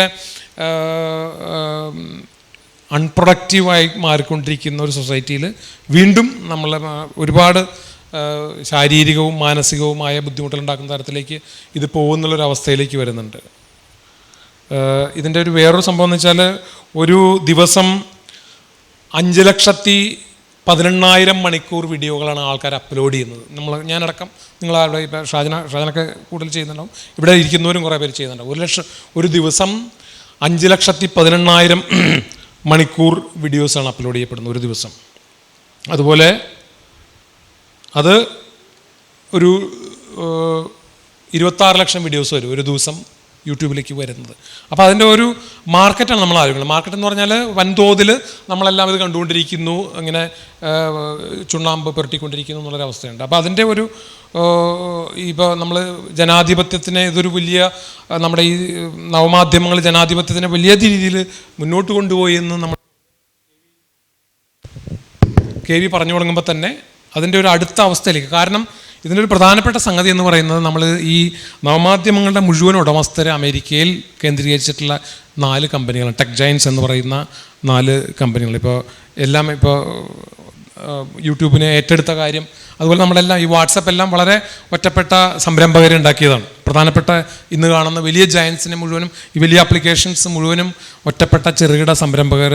ഇപ്പോൾ ഷാജിനെയൊക്കെ പോലെ ചെറിയ രീതിയിൽ വന്നു വലിയതായിട്ട് വന്ന ആൾക്കാരുണ്ട്. ഇപ്പോൾ ഷാജിനെയൊക്കെ എന്തുകൊണ്ടാണ് കോടികൾ കൊടുത്ത ആൾക്കാർ വാങ്ങാൻ വരാത്തതെന്ന് വെച്ചാൽ എനിക്ക് തോന്നുന്നു അദ്ദേഹത്തിൻ്റെ ഒരു അദ്ദേഹം നിഷേധിക്കുന്നത് നമുക്ക് ഉറപ്പുള്ളതുകൊണ്ടാണ്. അദ്ദേഹം അത് ഒരിക്കലും വിൽക്കാൻ തയ്യാറില്ല. ഒരുപാട് വേണമെങ്കിൽ അതുപോലെ ഇപ്പോൾ യൂട്യൂബ് വന്ന കഥ പറഞ്ഞു. അതുപോലെ വാട്സപ്പും ഇൻസ്റ്റാഗ്രാമും ഫേസ്ബുക്കും ഒക്കെ ഒരാളുടെ ആയിരിക്കുകയും യൂട്യൂബും ഗൂഗിളും അങ്ങനെ ബ്ലോഗറും ഒക്കെ ഒരാളുടെ ആയിരിക്കുകയും അങ്ങനെ MSൻ്റെ മൈക്രോസോഫ്റ്റിൻ്റേതായിട്ടുള്ള കുറേ വലിയ സംഭവങ്ങൾ ഇപ്പോൾ ട്വിറ്റർ ഏറ്റെടുത്ത എലോൺ മസ്കിൻ്റെ കീഴിലുള്ള അങ്ങനെ ഒരു 3-4 വളരെ വലിയ സ്വകാര്യ താല്പര്യങ്ങളുള്ള, അപ്പോൾ സ്വകാര്യ മൂലധനത്തെക്കുറിച്ച് അതിൻ്റെ എല്ലാ കാലത്തെയും വലിയ വിമർശകരായിരുന്ന കെ വി പോലുള്ള ആൾക്കാർ പോലും അതിനെപ്പറ്റിയുള്ള വ്യത്യസ്തമായ അഭിപ്രായങ്ങൾ പറയുമ്പോൾ ഇതിൻ്റെ ഒരു ജനാധിപത്യ സ്വഭാവം എങ്ങനെ അത് അവരുടെ കയ്യിൽ അവരുടെ താല്പര്യങ്ങൾക്കനുസരിച്ച് മാത്രം കൊണ്ടുപോകും. ഇപ്പോൾ നമ്മൾ ഏറ്റവും ഒരു സമീപകാല ഉദാഹരണം വെച്ചാൽ ഇതിനു മുമ്പത്തെ ഇലക്ഷൻ, ഇതിൻ്റെ 8 വർഷം മുമ്പ് ഡൊണാൾഡ് ട്രംപ് അമേരിക്കയിലെ പ്രസിഡൻ്റായിട്ട് തിരഞ്ഞെടുക്കപ്പെടുമ്പോൾ ആ തെരഞ്ഞെടുപ്പിൽ ഫേസ്ബുക്ക് എങ്ങനെ റഷ്യയിൽ നിന്ന് പണം വാങ്ങി, പുട്ടിൻ്റെ കയ്യിൽ നിന്ന് പണം വാങ്ങി, പുട്ടിൻ പണം മുടക്കിയിട്ട് എങ്ങനെയാണ് 8 വർഷം മുമ്പത്തെ തെരഞ്ഞെടുപ്പിൽ ഡൊണാൾഡ് ട്രംപ് ഇലക്ഷനിൽ ജയിച്ചത്. അമേരിക്കയിൽ സോഷ്യൽ മീഡിയ ഇൻഫ്ലുവൻസ് നടത്തി. അപ്പോൾ ഇൻഫ്ലുവൻസർ എന്ന് പറഞ്ഞാൽ ആ ഇൻഫ്ലുവൻസർ അല്ല, നേരിട്ട്. അപ്പോൾ ഇന്ത്യയിൽ ഇപ്പോൾ അത് തീർച്ചയായിട്ടും BJP അത് ഉറപ്പായിട്ടും ചെയ്യുന്നുണ്ടാവും. കാരണം ഇപ്പോൾ ഇന്ത്യയിലിപ്പോൾ ഒരു പാർട്ടിക്കും അതിനുള്ള വകുപ്പില്ല, കോൺഗ്രസ്സിന് പ്രത്യേകിച്ചില്ല. കേന്ദ്രത്തിലും 3 തവണയും കേരളത്തിലിപ്പോൾ 3ാമത്തെ തവണയും പുറത്തിരിക്കേണ്ടി വരുമെന്ന് അറിഞ്ഞൂടാ. ഇവരുടെ 5 പൈസയില്ല. അപ്പോൾ ഈ ഫേസ്ബുക്കിൻ്റെ പരസ്യങ്ങൾക്കൊക്കെ പണം കൊടുത്ത് അല്ലെങ്കിൽ യൂട്യൂബിലെല്ലാം പരസ്യം ചെയ്യാനുള്ള ഒരു ത്രാണിയില്ലാതിരിക്കുമ്പോൾ സ്വാഭാവികമായിട്ടും ഇപ്പം ഞാനൊരു PR ഏജൻസി നടത്തി ജീവിക്കുന്ന ആളാണ് എറണാകുളത്ത്. അപ്പം ഞങ്ങൾ ഒരു ഇടതുപക്ഷത്തിന് വേണ്ടി ഒരു ഇടതുപക്ഷ സ്ഥാനാർത്ഥിക്ക് വേണ്ടി പണം മേടിച്ച് ഞങ്ങളുടെ സേവനം കൊടുക്കാൻ നേരത്ത് അതിൻ്റെ അടുത്തിരുന്നു കൊണ്ട് അതിൻ്റെ ഡിജിറ്റൽ മാർക്കറ്റിംഗ് ചെയ്തുകൊണ്ട് 2019 ലോക്സഭാ തിരഞ്ഞെടുപ്പിൽ. അപ്പോൾ ഒരിക്കലും ഈ 2019 ഈ ഇടതുപക്ഷ സ്ഥാനാർത്ഥിക്ക് വേണ്ടി ഡിജിറ്റൽ മാർക്കറ്റിംഗ് ചെയ്തുകൊണ്ടിരുന്ന ഏജൻസിയുടെ ഒരു തരത്തിലുള്ള പോസ്റ്റുകളും സ്വാഭാവികമായിട്ട് ഒരാളുടെയും അവരെ ലൈക്ക് ചെയ്യുന്ന സ്ഥാനാർത്ഥിയെയോ പാർട്ടിയെയോ ലൈക്ക് ചെയ്യുന്ന ഒരൊറ്റ ആളുടെ പോലും ടൈം ലൈനിൽ വരാത്ത വിധത്തിൽ ഫേസ്ബുക്ക് അത് തടഞ്ഞുകൊണ്ടിരുന്നു എന്നുള്ളത് അടുത്ത കസേരയിൽ ഇരുന്നു കൊണ്ട് ഞാൻ നേരിട്ട് സാക്ഷ്യം വഹിച്ചിട്ടുണ്ട്. അപ്പോൾ എനിക്ക് ഇപ്പോൾ ഷാജനൊക്കെ പറയുന്ന പോലെ വേണമെങ്കിൽ ഒരു രാഷ്ട്രീയ താല്പര്യം വ്യക്തിപരമായിട്ട് ഉള്ള ആളല്ല. ഇപ്പോൾ പണ്ടത്തെ മഹാരാജ് കോളേജിലൊക്കെ ഞങ്ങളൊക്കെ വിളിച്ചിരുന്ന നപുംസകങ്ങൾ എന്നാണ്. ഇപ്പോൾ പക്ഷേ നപുംസകങ്ങൾ എന്ന് വിളിക്കാൻ പാടില്ല, ആരെയും വിളിക്കാൻ പാടില്ല. അതുകൊണ്ട് രക്ഷപ്പെട്ട് നിൽക്കുന്നതാണ്. അങ്ങനെ ഒരു പ്രത്യേക രാഷ്ട്രീയ പാർട്ടിയോട് ചായവില്ലാതെ തന്നെ എന്തെങ്കിലുമൊക്കെ എഴുതാൻ പറ്റുമെന്ന് ശ്രമിക്കുന്ന ഒരാളാണ് ഞാൻ. അപ്പോൾ ആ വളരെ നിഷ്പക്ഷമായ ആ കണ്ണുകൊണ്ട് തന്നെ നോക്കുമ്പോൾ കേരളത്തിൽ 2019 ഇടതുപക്ഷത്തിൻ്റെ ചില പ്രത്യേക നിയോജക മണ്ഡലങ്ങൾ പ്രത്യേകിച്ചും ഇടതുപക്ഷത്തിൻ്റേതായിട്ടുള്ള യാതൊരു വിധത്തിലുള്ള പ്രചാരണ പരിപാടികളും ഫേസ്ബുക്കിൽ പ്രത്യേകിച്ചും വന്നിട്ടില്ല എന്ന് പറയുമ്പോൾ ഈ ഞാൻ നേരത്തെ പറഞ്ഞ ഈ മറ്റേ അമേരിക്കൻ പ്രസിഡന്റ് തെരഞ്ഞെടുപ്പിൽ പുടിൻ വലിയ രീതിയിൽ ഫേസ്ബുക്കിന് വേണ്ടി പണം മുടക്കിയിട്ടുള്ള കഥ നിങ്ങൾക്ക് ഗൂഗിൾ ചെയ്ത് കഴിഞ്ഞാൽ BBC സൈറ്റിൽ തന്നെ കാണാൻ പറ്റും. അപ്പോൾ നമ്മൾ ജനാധിപത്യത്തിൻ്റെ വലിയ തുറവികളായിട്ട് ഈ നവമാധ്യമങ്ങളെ പറയുമ്പോഴും ഒരു പരിധി വരെയാണ് ഇതിൻ്റെ ജനാധിപത്യം, ഇതിൻ്റെ സ്വാതന്ത്ര്യം, ഇതിൻ്റെ ലിബറലിസം ഒക്കെ ഒരു പരിധി വരെയുള്ളൂ. ഇത് അമേരിക്കയിലെ ഒരു 4 കമ്പനികളുടെ കയ്യിലാണ് ഇരിക്കുക എന്നുള്ളൊരു ബോധ്യം കൂടി ഉണ്ടാവണമെന്നതിൻ്റെ ഒരു എന്താ പറയുക ഒരു കൂട്ടിച്ചേർക്കലായിട്ട് ഞാൻ പറയാൻ ആഗ്രഹിക്കുന്നു. ശ്രീ ആരിഫ് ഹുസൈൻ തെരുവത്ത് സ്നേഹപൂർവ്വം ക്ഷണിക്കുന്നു. ചെറുപ്പക്കാരൊക്കെ എഴുന്നേറ്റ് നിൽക്കണമെന്നാണ് ഉത്തരവ്. എല്ലാവർക്കും നമസ്കാരം. വിഷയം ഒരുപാട് മുന്നോട്ട് പോയിട്ടുള്ളതുകൊണ്ട് പറഞ്ഞ കാര്യങ്ങൾ ആവർത്തിക്കുന്നില്ല. പക്ഷേ പറഞ്ഞതിലെ ചില കാര്യങ്ങൾ പറഞ്ഞ് പോകാമെന്ന് വിചാരിക്കുന്നു. അതോടൊപ്പം നമുക്ക് പറയാനുള്ള കാര്യം, കാരണം ചിലതൊക്കെ നമ്മളും പറയാൻ വിചാരിച്ച കാര്യങ്ങളൊക്കെ തന്നെ ആയതുകൊണ്ട്. അതിലേറ്റവും പ്രധാനം, ഇവിടെ ആദ്യം സംസാരിച്ച വേണു സാറ് നമ്മളോട് പറഞ്ഞത് ഈ ഒരു മാറ്റം അത് സംഭവിച്ചു കഴിഞ്ഞിരിക്കുന്നു എന്ന് പറയുന്നൊരു വിഷയം തന്നെയാണ്. അതായത് അതൊരു അക്നോളജ് ചെയ്യുന്നൊരു അവസ്ഥ നമ്മൾ കണ്ടു. സോഷ്യൽ മീഡിയ അല്ലെങ്കിൽ യൂട്യൂബ് പോലെയുള്ള സാമൂഹിക മാധ്യമങ്ങൾ ഇവിടെ വലിയൊരു അരങ്ങേറ്റം നടത്തി കഴിഞ്ഞിട്ടുണ്ട്. അത് നമുക്ക് നിഷേധിക്കാനാവാത്തൊരു കാര്യമാണ് എന്നത് അക്നോളജ് ചെയ്ത് കഴിഞ്ഞിട്ടുണ്ട്. അതൊരു പ്രധാനപ്പെട്ട വാലിഡ് ആയിട്ടുള്ളൊരു കാര്യമാണ്. കാരണം അതിനെ മറച്ചു പിടിച്ചുകൊണ്ടോ അല്ലെങ്കിൽ ആ ഒരു യാഥാർത്ഥ്യത്തെ ഉൾക്കൊണ്ടുകൊണ്ടോ സമൂഹത്തിന് ഇനി മുന്നോട്ട് പോകാൻ കഴിയില്ല എന്നുള്ളതാണ് ഒന്നാമത്തെ കാര്യം. അത് ഒരു പ്രധാനപ്പെട്ട വിഷയം. രണ്ടാമത്തത്, ഷാജൻ സ്കറിയ സംസാരിച്ചപ്പോൾ പറഞ്ഞ പ്രധാന കാര്യം എന്ന് പറയുന്നത്, ഈ കോണ്ടൻറ്റ്, നമ്മളെ യൂട്യൂബിലൂടെ നമുക്ക് ലഭിക്കുന്ന കോണ്ടൻറ്റ്, അതിൻ്റെ രണ്ട് പ്രധാനപ്പെട്ട വശങ്ങൾ. ഒന്ന്, അതിലൂടെ പുറത്തേക്ക് വരുന്ന മിസ്ഇൻഫർമേഷൻ, അതിൽ ഏതാണ് ശരി ഏതാണ് തെറ്റ്, അതുപോലെയുള്ള കാര്യങ്ങൾ തിരിച്ചറിയാനും തിരിച്ചറിയാതെ പോകാനും അതിൽ വഴിപ്പെടാനുമുള്ള സാധ്യത, നമ്മൾ എക്കോ ചേമ്പറുകളിലേക്ക് തളച്ചിടാനൊക്കെയുള്ള സാധ്യത, ഇതുപോലുള്ളൊരു പ്രശ്നം, അതിന് റെഗുലേഷൻസ് വേണമെന്നുള്ളൊരു വിഷയം സൂചിപ്പിച്ചു. അതോടൊപ്പം പറഞ്ഞൊരു കാര്യമാണ് ഈ കൊമേഴ്ഷ്യൽ ഇൻട്രസ്റ്റ്. സാധാരണ നമ്മുടെ മാധ്യമങ്ങളെ ഏറ്റവും കൂടുതൽ ബാധിക്കുന്ന ഒരു പ്രശ്നമാണ് കൊമേഴ്ഷ്യൽ ഇൻട്രസ്റ്റ് എന്ന് പറയുന്നത്. അതിൻ്റെ അടിസ്ഥാനത്തിൽ അദ്ദേഹം ഉദാഹരണങ്ങൾ വരെ പറഞ്ഞു കഴിഞ്ഞു. മേശപ്പുറത്തേക്ക് പെട്ടി വെക്കാൻ സിനിമയിലൊക്കെ നമ്മൾ കണ്ടിട്ടുള്ളൂ, അദ്ദേഹം നേരിട്ട് അനുഭവിച്ചിട്ടുള്ള ആളാണ്. അതിവിടെ നടക്കുന്നു. അപ്പോൾ അതൊരു യാഥാർത്ഥ്യമാണ്. നമ്മൾ സാധാരണ പറയാറുണ്ട്, മാധ്യമങ്ങളെ വിലക്കെടുത്തു എന്ന് പറയുന്നൊരു വാക്ക് തന്നെയാണ് നമ്മളെപ്പോഴും പറയാറുള്ളത്. ആ ഒരു വിഷയത്തിൽ നിന്ന് പറയുകയാണെങ്കിൽ, സാമൂഹിക മാധ്യമങ്ങളുടെ കാലഘട്ടത്തിൽ ഇതുപോലുള്ള യൂട്യൂബ് ഇത്തരം ഇൻഡിപെൻഡൻ്റ് ആയിട്ട് കാര്യങ്ങൾ ചെയ്യാൻ സാധിക്കുന്ന ഒരു കാലഘട്ടത്തിൽ മാധ്യമങ്ങളെ നിങ്ങൾക്ക് വിലക്കെടുക്കാൻ സാധിക്കുമോ എന്ന് ചോദിച്ചു കഴിഞ്ഞാൽ സാധിക്കും. പക്ഷേ നിങ്ങൾക്ക് പണ്ട് കാലത്തുണ്ടായിരുന്നത് പോലെയുള്ള ആ ഒരു എളുപ്പത്തിൽ അത് ചെയ്യാൻ കഴിയില്ല എന്നുള്ളതാണ് ഇതിൻ്റെ പ്രധാനപ്പെട്ട ഒരു വശം. കാരണം ഒരു വ്യക്തി തീരുമാനിക്കുകയാണ് എന്നെ പർച്ചേസ് ചെയ്യാൻ കഴിയില്ല എന്ന് തീരുമാനിച്ചു, അവൻ്റെ ഇൻറ്റഗ്രിറ്റി ഉയർത്തി വെക്കാൻ തീരുമാനിച്ചുറച്ചു കഴിഞ്ഞാൽ പിന്നെ ഒന്നും നടക്കില്ല. എത്ര വില കൂടിയ സമ്മാനങ്ങൾ മേശപ്പുറത്ത് വെച്ചാലും അത് തള്ളിക്കളഞ്ഞുകൊണ്ട് മുന്നോട്ട് പോകാൻ നമുക്ക് സാധിക്കും എന്നുള്ളതിൻ്റെ മികച്ച ഉദാഹരണങ്ങൾ നമ്മുടെ മുന്നിൽ ഇപ്പോൾ ഷാജൻ സ്കറിയ തന്നെ പറഞ്ഞുകൊണ്ട് നമ്മളിനി കൂടുതൽ ഉദാഹരണമൊന്നും തപ്പി പോകണ്ട എന്നുള്ളതാണ് അതിൽ പറയാനുള്ളത്. ഇനി എൻ്റേതായിട്ടുള്ള ഒരു വശം ഇതിൽ പറയുകയാണെങ്കിൽ നമുക്ക് പറയാനുള്ളൊരു കാര്യം, ആധുനിക ലോകത്ത് വന്നിട്ടുള്ളൊരു കാര്യമാണിത്. ഈ സോഷ്യൽ മീഡിയ എന്ന് പറയുമ്പോൾ അതിൽ ഏറ്റവും പ്രധാന യൂട്യൂബ് തന്നെ, അതുപോലെ തന്നെ എക്സ് ആപ്പ്, നമ്മളധികം മലയാളികൾ അധികം അങ്ങോട്ട് യൂസ് ചെയ്യാത്തൊരു സാധനമാണ് ഈ ട്വിറ്റർ എന്ന് പണ്ട് പറഞ്ഞിരുന്ന സംഗതി. അതിനും വലിയ ഒരു പങ്കുണ്ട്. അതും ഒരു വീഡിയോ പ്ലാറ്റ്ഫോമായിട്ട് വളർന്നുകൊണ്ടിരിക്കുന്ന ഒരു പ്ലാറ്റ്ഫോമാണ്. ഭാവിയിൽ ഒരു മൾട്ടി ഫേസഡ് ആയിട്ടുള്ള വിവിധ തരം കോണ്ടൻറ്റ്, ടെക്സ്റ്റ് ബേസ്ഡ് ആയിട്ടും വീഡിയോ ബേസ്ഡ് ആയിട്ടും യൂട്യൂബ് പോലെ തന്നെ നിലനിൽക്കാൻ സാധ്യതയുള്ളൊരു ആപ്പ് അല്ലെങ്കിൽ ഒരു സങ്കേതമാണ് ഈ എക്സ് എന്ന് പറയുന്നത്. ഒരു മീഡിയ തന്നെയാണ്, ന്യൂസ് റൂം പോലെ തന്നെയാണ് അത് വർക്ക് ചെയ്യാൻ പോണത്. ഇപ്പോഴേ തുടങ്ങിയാൽ അന്ന് ബസ് നേരത്തെ കിട്ടിയ ആളുകളുടെ കൂട്ടത്തിൽ നമുക്കിരിക്കാം. നമ്മളൊക്കെ ഇപ്പോഴേ തുടങ്ങിക്കഴിഞ്ഞു. അപ്പോൾ പറയുന്നത്, ഇതുപോലുള്ള മേഖലകൾ നടക്കുമ്പോൾ അവിടെ ഈ പറഞ്ഞൊരു വിഷയം മിസ്ഇൻഫർമേഷൻ, അതിനുള്ള ഒരു തടസ്സം അല്ലെങ്കിൽ അതിനെങ്ങനെ നമുക്ക് കൺട്രോൾ ചെയ്യാമെന്നുള്ളൊരു സംശയം ഇവിടെ ചോദിക്കുന്നത്. എനിക്ക് തൊട്ട് മുന്നേ സംസാരിച്ച അദ്ദേഹം പറഞ്ഞൊരു പ്രധാനപ്പെട്ട വിഷയമുണ്ട്, ബ്രെയിൻ റോട്ട് എന്ന് പറയുന്നൊരു വിഷയമാണ്. അദ്ദേഹം പറഞ്ഞതിൻ്റെ ആകത്തുക പറഞ്ഞാൽ അതാണ് ബ്രെയിൻ റോട്ട്.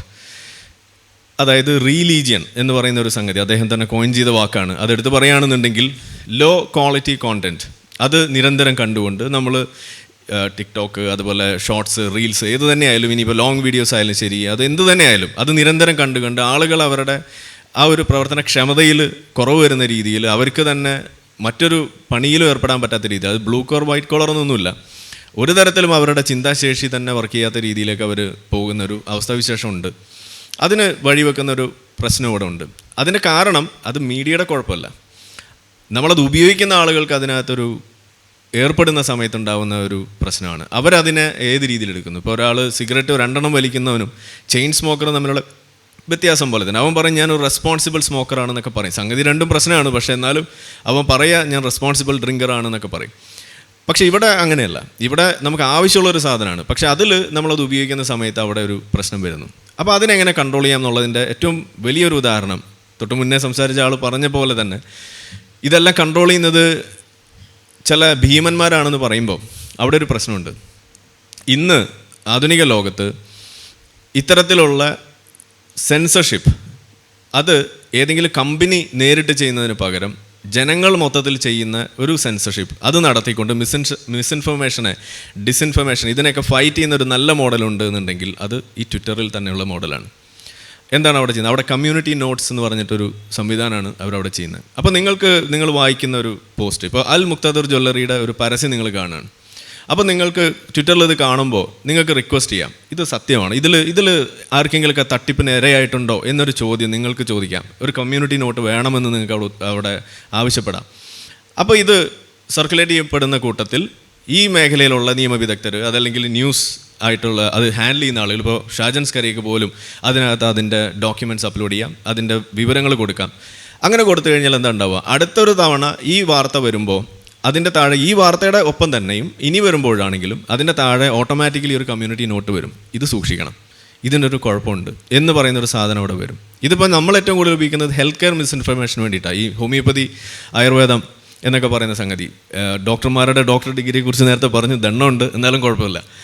അപ്പോൾ അതിൽ നമ്മൾ പറയും ഈ മരുന്ന് വലിയ സംഭവമാണെന്നൊക്കെ പറയുമ്പോൾ നമ്മൾ പറയും കമ്മ്യൂണിറ്റി നോട്ട്. ഇപ്പോൾ ഞാൻ ജോലി ചെയ്യുന്ന സ്ഥാപനത്തിലെ ഡോക്ടർ ആബി ഫിലിപ്സ്, അദ്ദേഹം ലിവർ ഡോക്ക് എന്നാണ് അറിയപ്പെടുന്നത്. ഇന്ത്യയിൽ ഇന്നിപ്പോൾ ഏറ്റവും കൂടുതൽ ഈ സെലിബ്രിറ്റി ഹെൽത്ത് കെയർ ഇൻഫ്ലുവൻസേഴ്സിനെയൊക്കെ എടുത്തിട്ട് അലക്കുന്ന ഒരു വ്യക്തിയാണ്.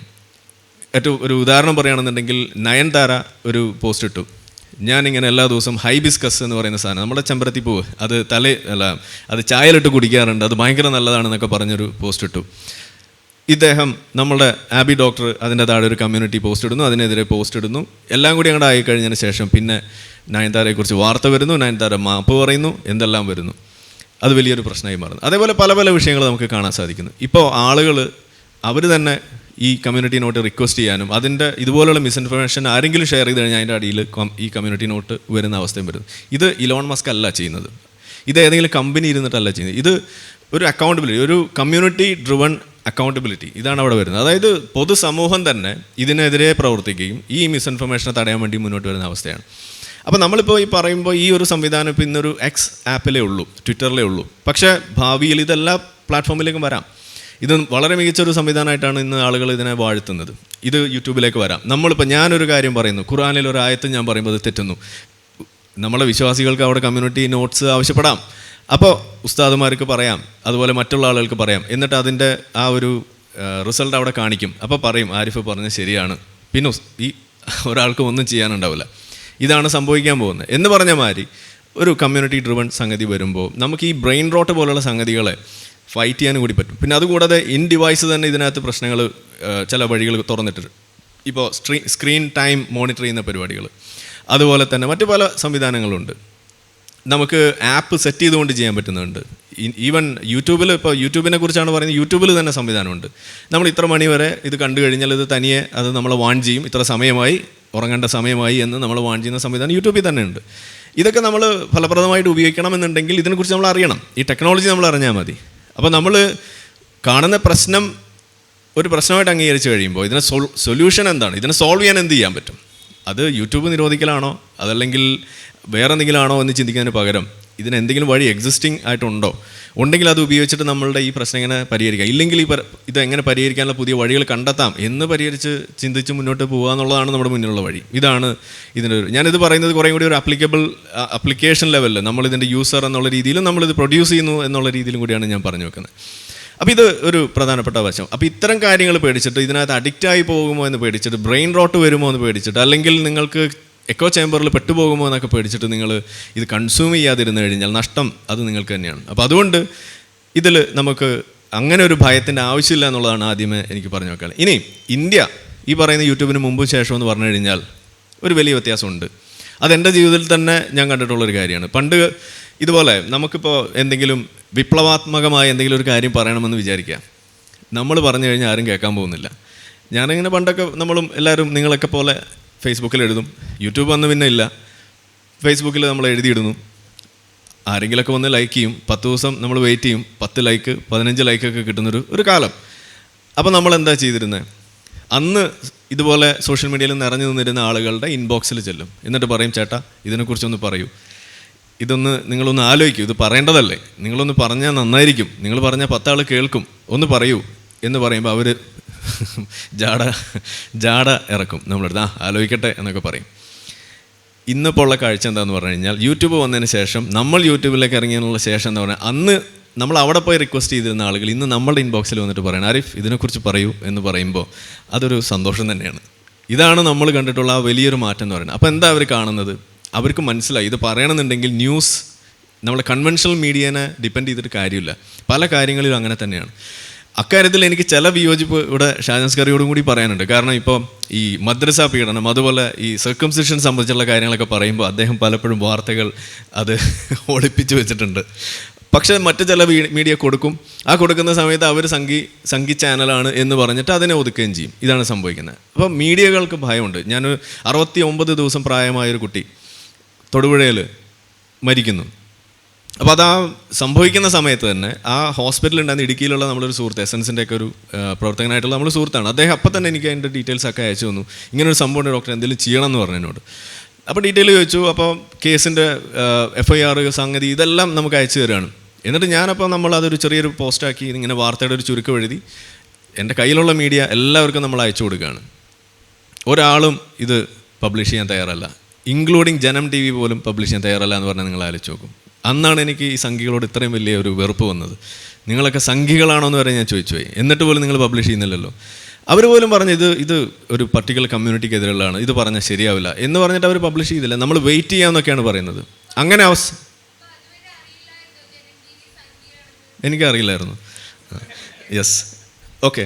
അപ്പോൾ അതിനുശേഷം ഞാൻ എന്നിട്ട് ഈ സംഗതി നോർത്ത് ഇന്ത്യൻ നമ്മളുടെ ഇംഗ്ലീഷ് മീഡിയയിലേക്ക് കൊടുക്കുകയാണ്. ടൈംസ് നൗ ആദ്യമായിട്ട് അത് പബ്ലിഷ് ചെയ്തു. അതിനുശേഷം ന്യൂസ് മിനിറ്റ് പബ്ലിഷ് ചെയ്യുന്നു. അങ്ങനെ മറ്റു ചില ന്യൂസിലൊക്കെ വന്നു കഴിഞ്ഞപ്പോൾ നമ്മുടെ മലയാളം മാധ്യമങ്ങൾ ഓരോരുത്തർ എഴുന്നേറ്റ് വന്നു. എന്നിട്ടും പബ്ലിഷ് ചെയ്തത് വിരലിലെണ്ണാവുന്ന ആളുകൾ മാത്രം. മറുനാടനിലും പിന്നീട് വന്നു. അപ്പോൾ നമ്മളൊന്ന് ആലോചിച്ച് നോക്കുക, നമ്മളുടെ ഈ വാർത്ത റിപ്പോർട്ട് ചെയ്യുന്നതിൽ ഒരു വലിയൊരു അപചയം നമുക്കുണ്ട്. അതിന് നമ്മൾ ബാഡ്ജ് ചെയ്ത് നിങ്ങൾ ഒതുക്കിയതുകൊണ്ടോ ഏതെങ്കിലും ബാഡ്ജ് കൊടുത്ത് അതിനെ പൊക്കി വെച്ചതുകൊണ്ടോ അത് സോൾവ് ആവില്ല. അതിന് ഇവിടെ സാമൂഹികമായിട്ടുള്ളൊരു പ്രശ്നമുണ്ട്. അതിനെ നിങ്ങൾക്ക് അഡ്രസ്സ് ചെയ്യാൻ കഴിയും. അതൊരു വോക്ക് കൾച്ചറാണ്. ആ വോക്ക് കൾച്ചറിനെ ബ്രേക്ക് ചെയ്യാൻ ഇന്ന് ഒരേ ഒരു മാധ്യമത്തിന് കഴിയും.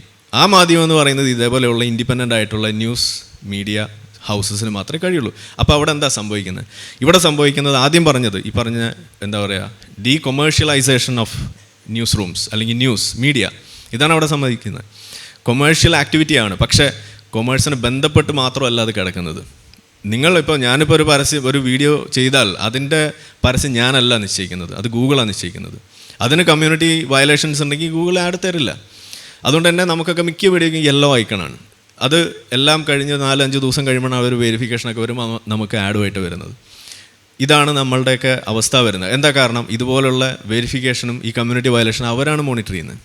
അപ്പോൾ അവിടെ ഒരു പ്രശ്നമുണ്ട്. നമ്മൾ നേരത്തെ പറഞ്ഞ ഈ കമ്മ്യൂണിറ്റി ലെവൽ അക്കൗണ്ടബിലിറ്റി അല്ല യൂട്യൂബിലുള്ളത്, എക്സൽ അതുണ്ട്. അപ്പോൾ ആ ഒരു പ്രശ്നം. ഇനി അത് കഴിഞ്ഞിട്ട് മറ്റൊരു പ്രധാനപ്പെട്ട കാര്യം എന്ന് പറയുന്നത് ഡെമോക്രറ്റൈസേഷൻ ഓഫ് ന്യൂസ് റൂംസ്. ഇതാണ് ഇവിടെ സംഭവിച്ചിരിക്കുന്നത്. നിങ്ങൾക്ക് ആർക്കും ഇവിടെ ഒരു വാർത്താ അവതാരകൻ ഒരു ന്യൂസ് റൂമായി മാറാൻ കഴിയും. ഇപ്പം ഞാനും ഒരു ഇൻഡിപെൻഡൻ്റ് ആയിട്ടുള്ള ഒരു ന്യൂസ് റൂം റൺ ചെയ്യുന്ന ഒരാളാണ്. പക്ഷേ എൻ്റെ ഡൊമൈൻ ഒരു നീഷ് ഏരിയ ആണെന്ന് മാത്രം. ഇതാർക്കും ചെയ്യാവുന്ന ഒരു കാലഘട്ടം ഇവിടെ സംജാതമായിട്ടുണ്ട്. ഇതിന്ന് ആർക്കും ചെയ്യാൻ പറ്റുന്നു. നിങ്ങളൊരാൾക്കും വിലക്കെടുക്കാൻ കഴിയില്ല എന്ന് നിങ്ങൾ ഉറപ്പിച്ചു കഴിഞ്ഞാൽ ഒരാളെയും അതിന് നിങ്ങൾക്ക് അനുവദിക്കാതെ നിങ്ങൾക്ക് ന്യൂസ് റൺ ചെയ്യാൻ കഴിയും. നിങ്ങൾക്ക് ഏത് തരത്തിലും നിർഭയത്തോടു കൂടി നിരന്തരം നിങ്ങൾക്ക് വാർത്ത കൊടുക്കാൻ പറ്റുന്ന അവസരം ഇവിടെ ഉണ്ട്. മറ്റൊന്നാണ് ഈ ഡീസെൻട്രലൈസേഷൻ ഓഫ് ഈ ജേർണലിസം. അത് ഇതുപോലെ സംഭവിച്ചിട്ടുള്ളൊരു വലിയ മാറ്റമാണ്. എന്താണ് അതിൽ സംഭവിക്കുന്നത്? നിങ്ങൾ ഏതെങ്കിലും ഒരു മാധ്യമത്തിന് ഡിപ്പെൻഡ് ചെയ്യേണ്ടി വരുന്നില്ല. ഏതെങ്കിലും ഒരു മാധ്യമപ്രവർത്തകന് ഏതെങ്കിലും ഒരു സ്ഥാപനത്തെയും ഡിപ്പെൻഡ് ചെയ്യേണ്ടി വരുന്നില്ല. ചില ആളുകളൊക്കെ നമ്മൾ വിളിക്കുമ്പോൾ പറയും ഞാൻ പണ്ട് ദേശാഭിമാനിയിലായിരുന്നു, ഇപ്പോൾ ഞാൻ വേറൊരെണ്ണത്തിലാണെന്ന് പറയും. അപ്പോൾ നമ്മൾ ചോദിക്കും അപ്പോൾ ഇപ്പോൾ നിങ്ങൾ കമ്മ്യൂണിസ്റ്റ് അല്ലേ എന്ന് ചോദിക്കുമ്പോൾ പറയും കമ്മ്യൂണിസ്റ്റൊക്കെയാണ് പക്ഷേ ജീവിക്കേണ്ട സാറേ എന്ന് പറയുന്ന അവസ്ഥ ഇവിടെ ഉണ്ട്.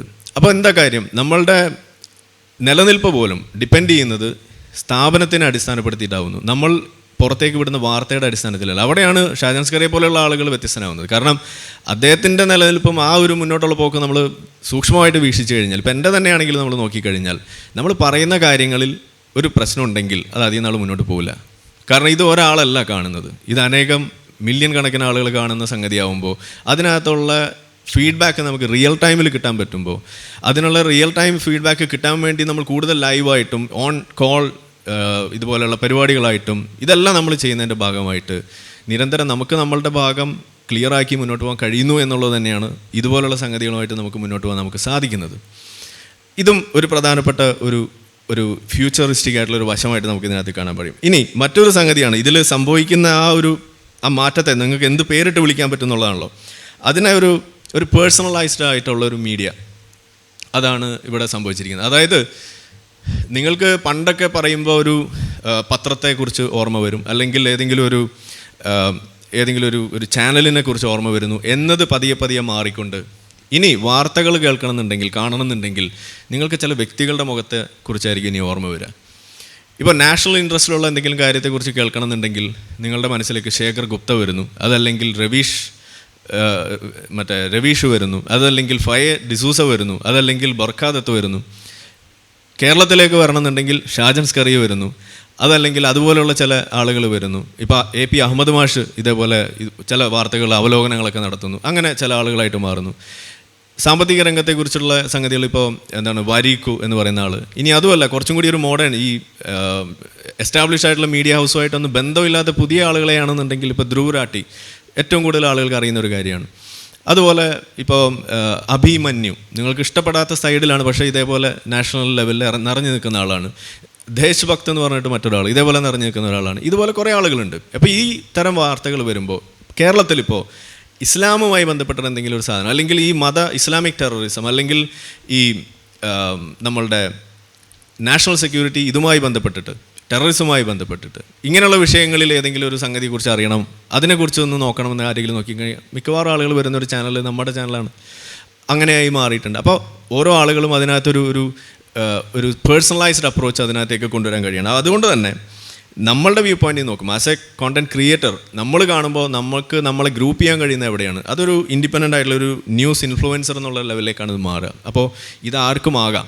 ഇത് ഏതെങ്കിലും ഒരാൾക്കോ ഒരു 10 ആൾക്കോ മാത്രമല്ല, ഇവിടെ ഇരിക്കുന്ന ആർക്കും ഇത് ചെയ്യാൻ പറ്റും. നിങ്ങൾക്ക് ചെയ്യാൻ പറ്റുന്ന, നിങ്ങൾക്ക് ഒരു നീഷ് ഏരിയ നിങ്ങൾക്ക് കണ്ടെത്താൻ കഴിഞ്ഞാൽ, അതിനെക്കുറിച്ചുള്ള വാർത്തകൾ നിങ്ങൾക്ക് ഫോക്കസ് ചെയ്യാൻ കഴിഞ്ഞാൽ, അത് നിങ്ങൾക്ക് വാർത്തയായിട്ട് അവതരിപ്പിക്കാൻ കഴിഞ്ഞാൽ അത് നിങ്ങൾക്ക് സാധിക്കും. ഇപ്പോൾ ഒരു നല്ലൊരു ഉദാഹരണമാണ് നമ്മളുടെ രാമചന്ദ്രൻ വല്ലാത്തൊരു കഥ എന്ന് പറഞ്ഞൊരു പ്രോഗ്രാം. ഇന്ന് അദ്ദേഹം സ്വന്തമായിട്ട് യൂട്യൂബ് ചാനൽ തുടങ്ങിയിട്ടാണ് ഇപ്പോൾ അത് ചെയ്യുന്നത്. ഏഷ്യാനെറ്റിലായിരുന്നു, ഇപ്പോൾ അവിടുന്ന് മാറിയിരിക്കുന്നു. എന്താണ് അതിൻ്റെ കാരണം അദ്ദേഹത്തിൻ്റെ ആ ക്രിയേറ്റിവിറ്റി അത് ഏറ്റവും ഭംഗിയായിട്ട് എവിടെയാണ് പ്രകടിപ്പിക്കാൻ കഴിയുക? അത് ഏതെങ്കിലും ഒരു സ്ഥാപനത്തിൻ്റെ അടിയിലാവുമ്പോഴല്ല, അത് മറ്റൊരു ഇൻഡിപെൻഡൻ്റ് ആയിട്ട് ചെയ്യുമ്പോഴാണ് അത് കുറേയും കൂടി നമുക്ക് ഇൻഡിപെൻഡൻ്റ് ആയിട്ട് അതിൻ്റെ കുറ്റവും കുറവുകളും അതിൻ്റെ റിയൽ ടൈം ഫീഡ്ബാക്കും കൂടി എടുത്തുകൊണ്ട് നമുക്കത് മുന്നോട്ട് ചെയ്യാൻ പറ്റും. അത് സക്സസ് അത് കൂടുതൽ ആളുകളിലേക്ക് അത് എത്തും. അതിൻ്റെ ഇമ്പാക്റ്റ് അത് പോസിറ്റീവായിട്ടുള്ളത് നമുക്ക് കാണാൻ കഴിയും. അതിൻ്റെ ആ ഒരു വ്യാപ്തി നമുക്ക് വർദ്ധിപ്പിക്കാൻ കഴിയുന്നുള്ളതാണ്. അപ്പോൾ ഇങ്ങനെ ഭാവിയിലേക്ക് നോക്കുകയാണെന്നുണ്ടെങ്കിൽ കൺവെൻഷണൽ മീഡിയ എന്ന് പറയുന്നത് it will have to follow social media. അതാണ് അതിൻ്റെ ഭാവി എന്ന് പറയുന്നത്. നേരത്തെ തിരിച്ചായിരുന്നു. പണ്ട് കൺവെൻഷണൽ മീഡിയ വാർത്ത കൊടുക്കാൻ മടിച്ചു കഴിഞ്ഞാൽ നമുക്കൊന്നും ചെയ്യാനില്ല. ഞാനിപ്പോഴും ആലോചിക്കാറുണ്ട്, നമ്മളിത് പഠിച്ചൊക്കെ ഇറങ്ങിക്കഴിഞ്ഞാൽ കോളേജിലൊക്കെ ഉണ്ടായിരുന്ന സമയത്ത് 2012, 2013 കാലഘട്ടത്തിലൊക്കെ നമ്മൾ ഇതേപോലെ എന്തെങ്കിലുമൊക്കെ കാണുമ്പോൾ കത്തെഴുതും. മാധ്യമം, മനോരമ, മാതൃഭൂമി ഇതിനൊക്കെ കത്തെഴുതും, ആരും എടുക്കില്ല. അങ്ങനെ അവസാനം നമ്മൾ ഇംഗ്ലീഷിൽ കത്തെഴുതിയിട്ട് ഹിന്ദുവിൽ, അതുപോലെ മറ്റ് ഇന്ത്യൻ എക്സ്പ്രസ്സിലേക്കൊക്കെ അവർ പബ്ലിഷ് ചെയ്യും. അപ്പോൾ അന്ന് അവർ പബ്ലിഷ് ചെയ്ത കത്തുകളൊക്കെ ഇന്നും ഓൺലൈനിലൊക്കെ കാണുമ്പോൾ നമുക്കിങ്ങനെ നമ്മളെക്കുറിച്ചൊരു അഭിമാനം തോന്നും. കാരണം എന്താണ്, നമ്മൾ അന്നേ ഇതൊക്കെ കാണുന്നു ഒരാളായിരുന്നല്ലോ എന്ന് നമ്മളെക്കുറിച്ചൊരു ധാരണ. പക്ഷേ നിങ്ങളൊന്ന് ആലോചിച്ച് നോക്കൂ, നിങ്ങളിത് മലയാളത്തിൽ എഴുതിയിട്ട് ഒരാൾ പബ്ലിഷ് ചെയ്തിട്ടില്ല. ഇതേ സാധനം ഇംഗ്ലീഷിലാക്കി കൊടുത്തപ്പോൾ ഹിന്ദു പബ്ലിഷ് ചെയ്യുകയാണ് ചെയ്യുന്നത്, ഇന്ത്യൻ എക്സ്പ്രസ് പബ്ലിഷ് ചെയ്യുകയാണ് ചെയ്യുന്നത്. അപ്പോൾ അവിടെ ഒരു സെൻട്രലൈസ്ഡ് ആയിട്ടുള്ള ഒരു എഡിറ്റിംഗ് പ്രോസസ്സ് നടക്കുമ്പോൾ അവിടെ നിങ്ങൾക്കുള്ള എക്സ്പോഷർ അവിടെ ഒരു ലിമിറ്റേഷനായി മാറുകയാണ്. അവിടെ അവർക്ക് ലിമിറ്റ് ചെയ്യാൻ കഴിയുകയാണ്. ഇന്നതില്ല. നിങ്ങൾക്ക് അങ്ങനെ എഴുതണമെന്നുണ്ടെങ്കിൽ നിങ്ങൾക്ക് ഫേസ്ബുക്കിൽ എഴുതിയിടാം. യൂട്യൂബിൽ പോസ്റ്റ് എന്ന് പറഞ്ഞിട്ടൊരു ഏരിയ ഉണ്ട്. ഫേസ്ബുക്കിൽ എന്താണോ ചെയ്യുന്നത് അത് തന്നെ നിങ്ങൾക്ക് കമ്മ്യൂണിറ്റി പോസ്റ്റിൽ യൂട്യൂബിൽ ചെയ്തിടാം. നിങ്ങൾ വീഡിയോ ഒന്നും ചെയ്യണ്ട, നിങ്ങൾക്ക് ചുമ്മാ പോസ്റ്റ് മാത്രം വെച്ചുകൊണ്ട് ചെയ്യാം. വീഡിയോ ക്രിയേഷൻ ഇല്ലാതെ തന്നെ നിങ്ങൾക്കത് ചെയ്യാൻ പറ്റും.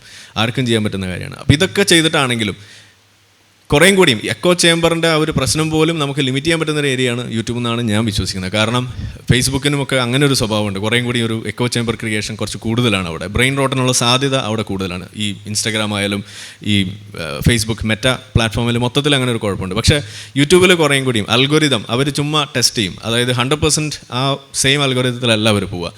എപ്പോഴും ഒരു ചെറിയ പോർഷൻ അവർ റീറൺ ചെയ്ത് ഇങ്ങനെ കൊടുക്കുന്നതുകൊണ്ട് പുതിയ വ്യൂവേഴ്സിലേക്കും പുതിയ എക്കോ ചേമ്പറിൻ്റെ പുറത്തുള്ള ആളുകളിലേക്ക് എത്താൻ നമുക്ക് സാധിക്കും.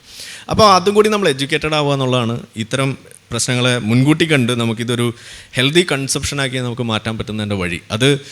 ഇതിനെ ഭയന്നുകൊണ്ട് നമുക്കൊന്നും ചെയ്യാൻ കഴിയില്ല. ഇത് ഒരു ഫോർമിഡബിൾ ആയിട്ടുള്ള ഒരു പൊസിഷനിലേക്ക് വന്നു കഴിഞ്ഞിരിക്കുന്നു യൂട്യൂബ് എന്ന് പറയുന്നത്. അത് സോഷ്യൽ മീഡിയ പ്രത്യേകിച്ചും. അതിൽ യൂട്യൂബ് എടുത്തു പറയേണ്ടതായിട്ട് മാറിയിരിക്കുന്നു. അതിനെ നിഷേധിച്ചുകൊണ്ട് മുന്നോട്ട് പോകാൻ കഴിയില്ല എന്ന് തുടക്കത്തിൽ പറഞ്ഞാണ് ഞാനും ആവർത്തിക്കുന്നു.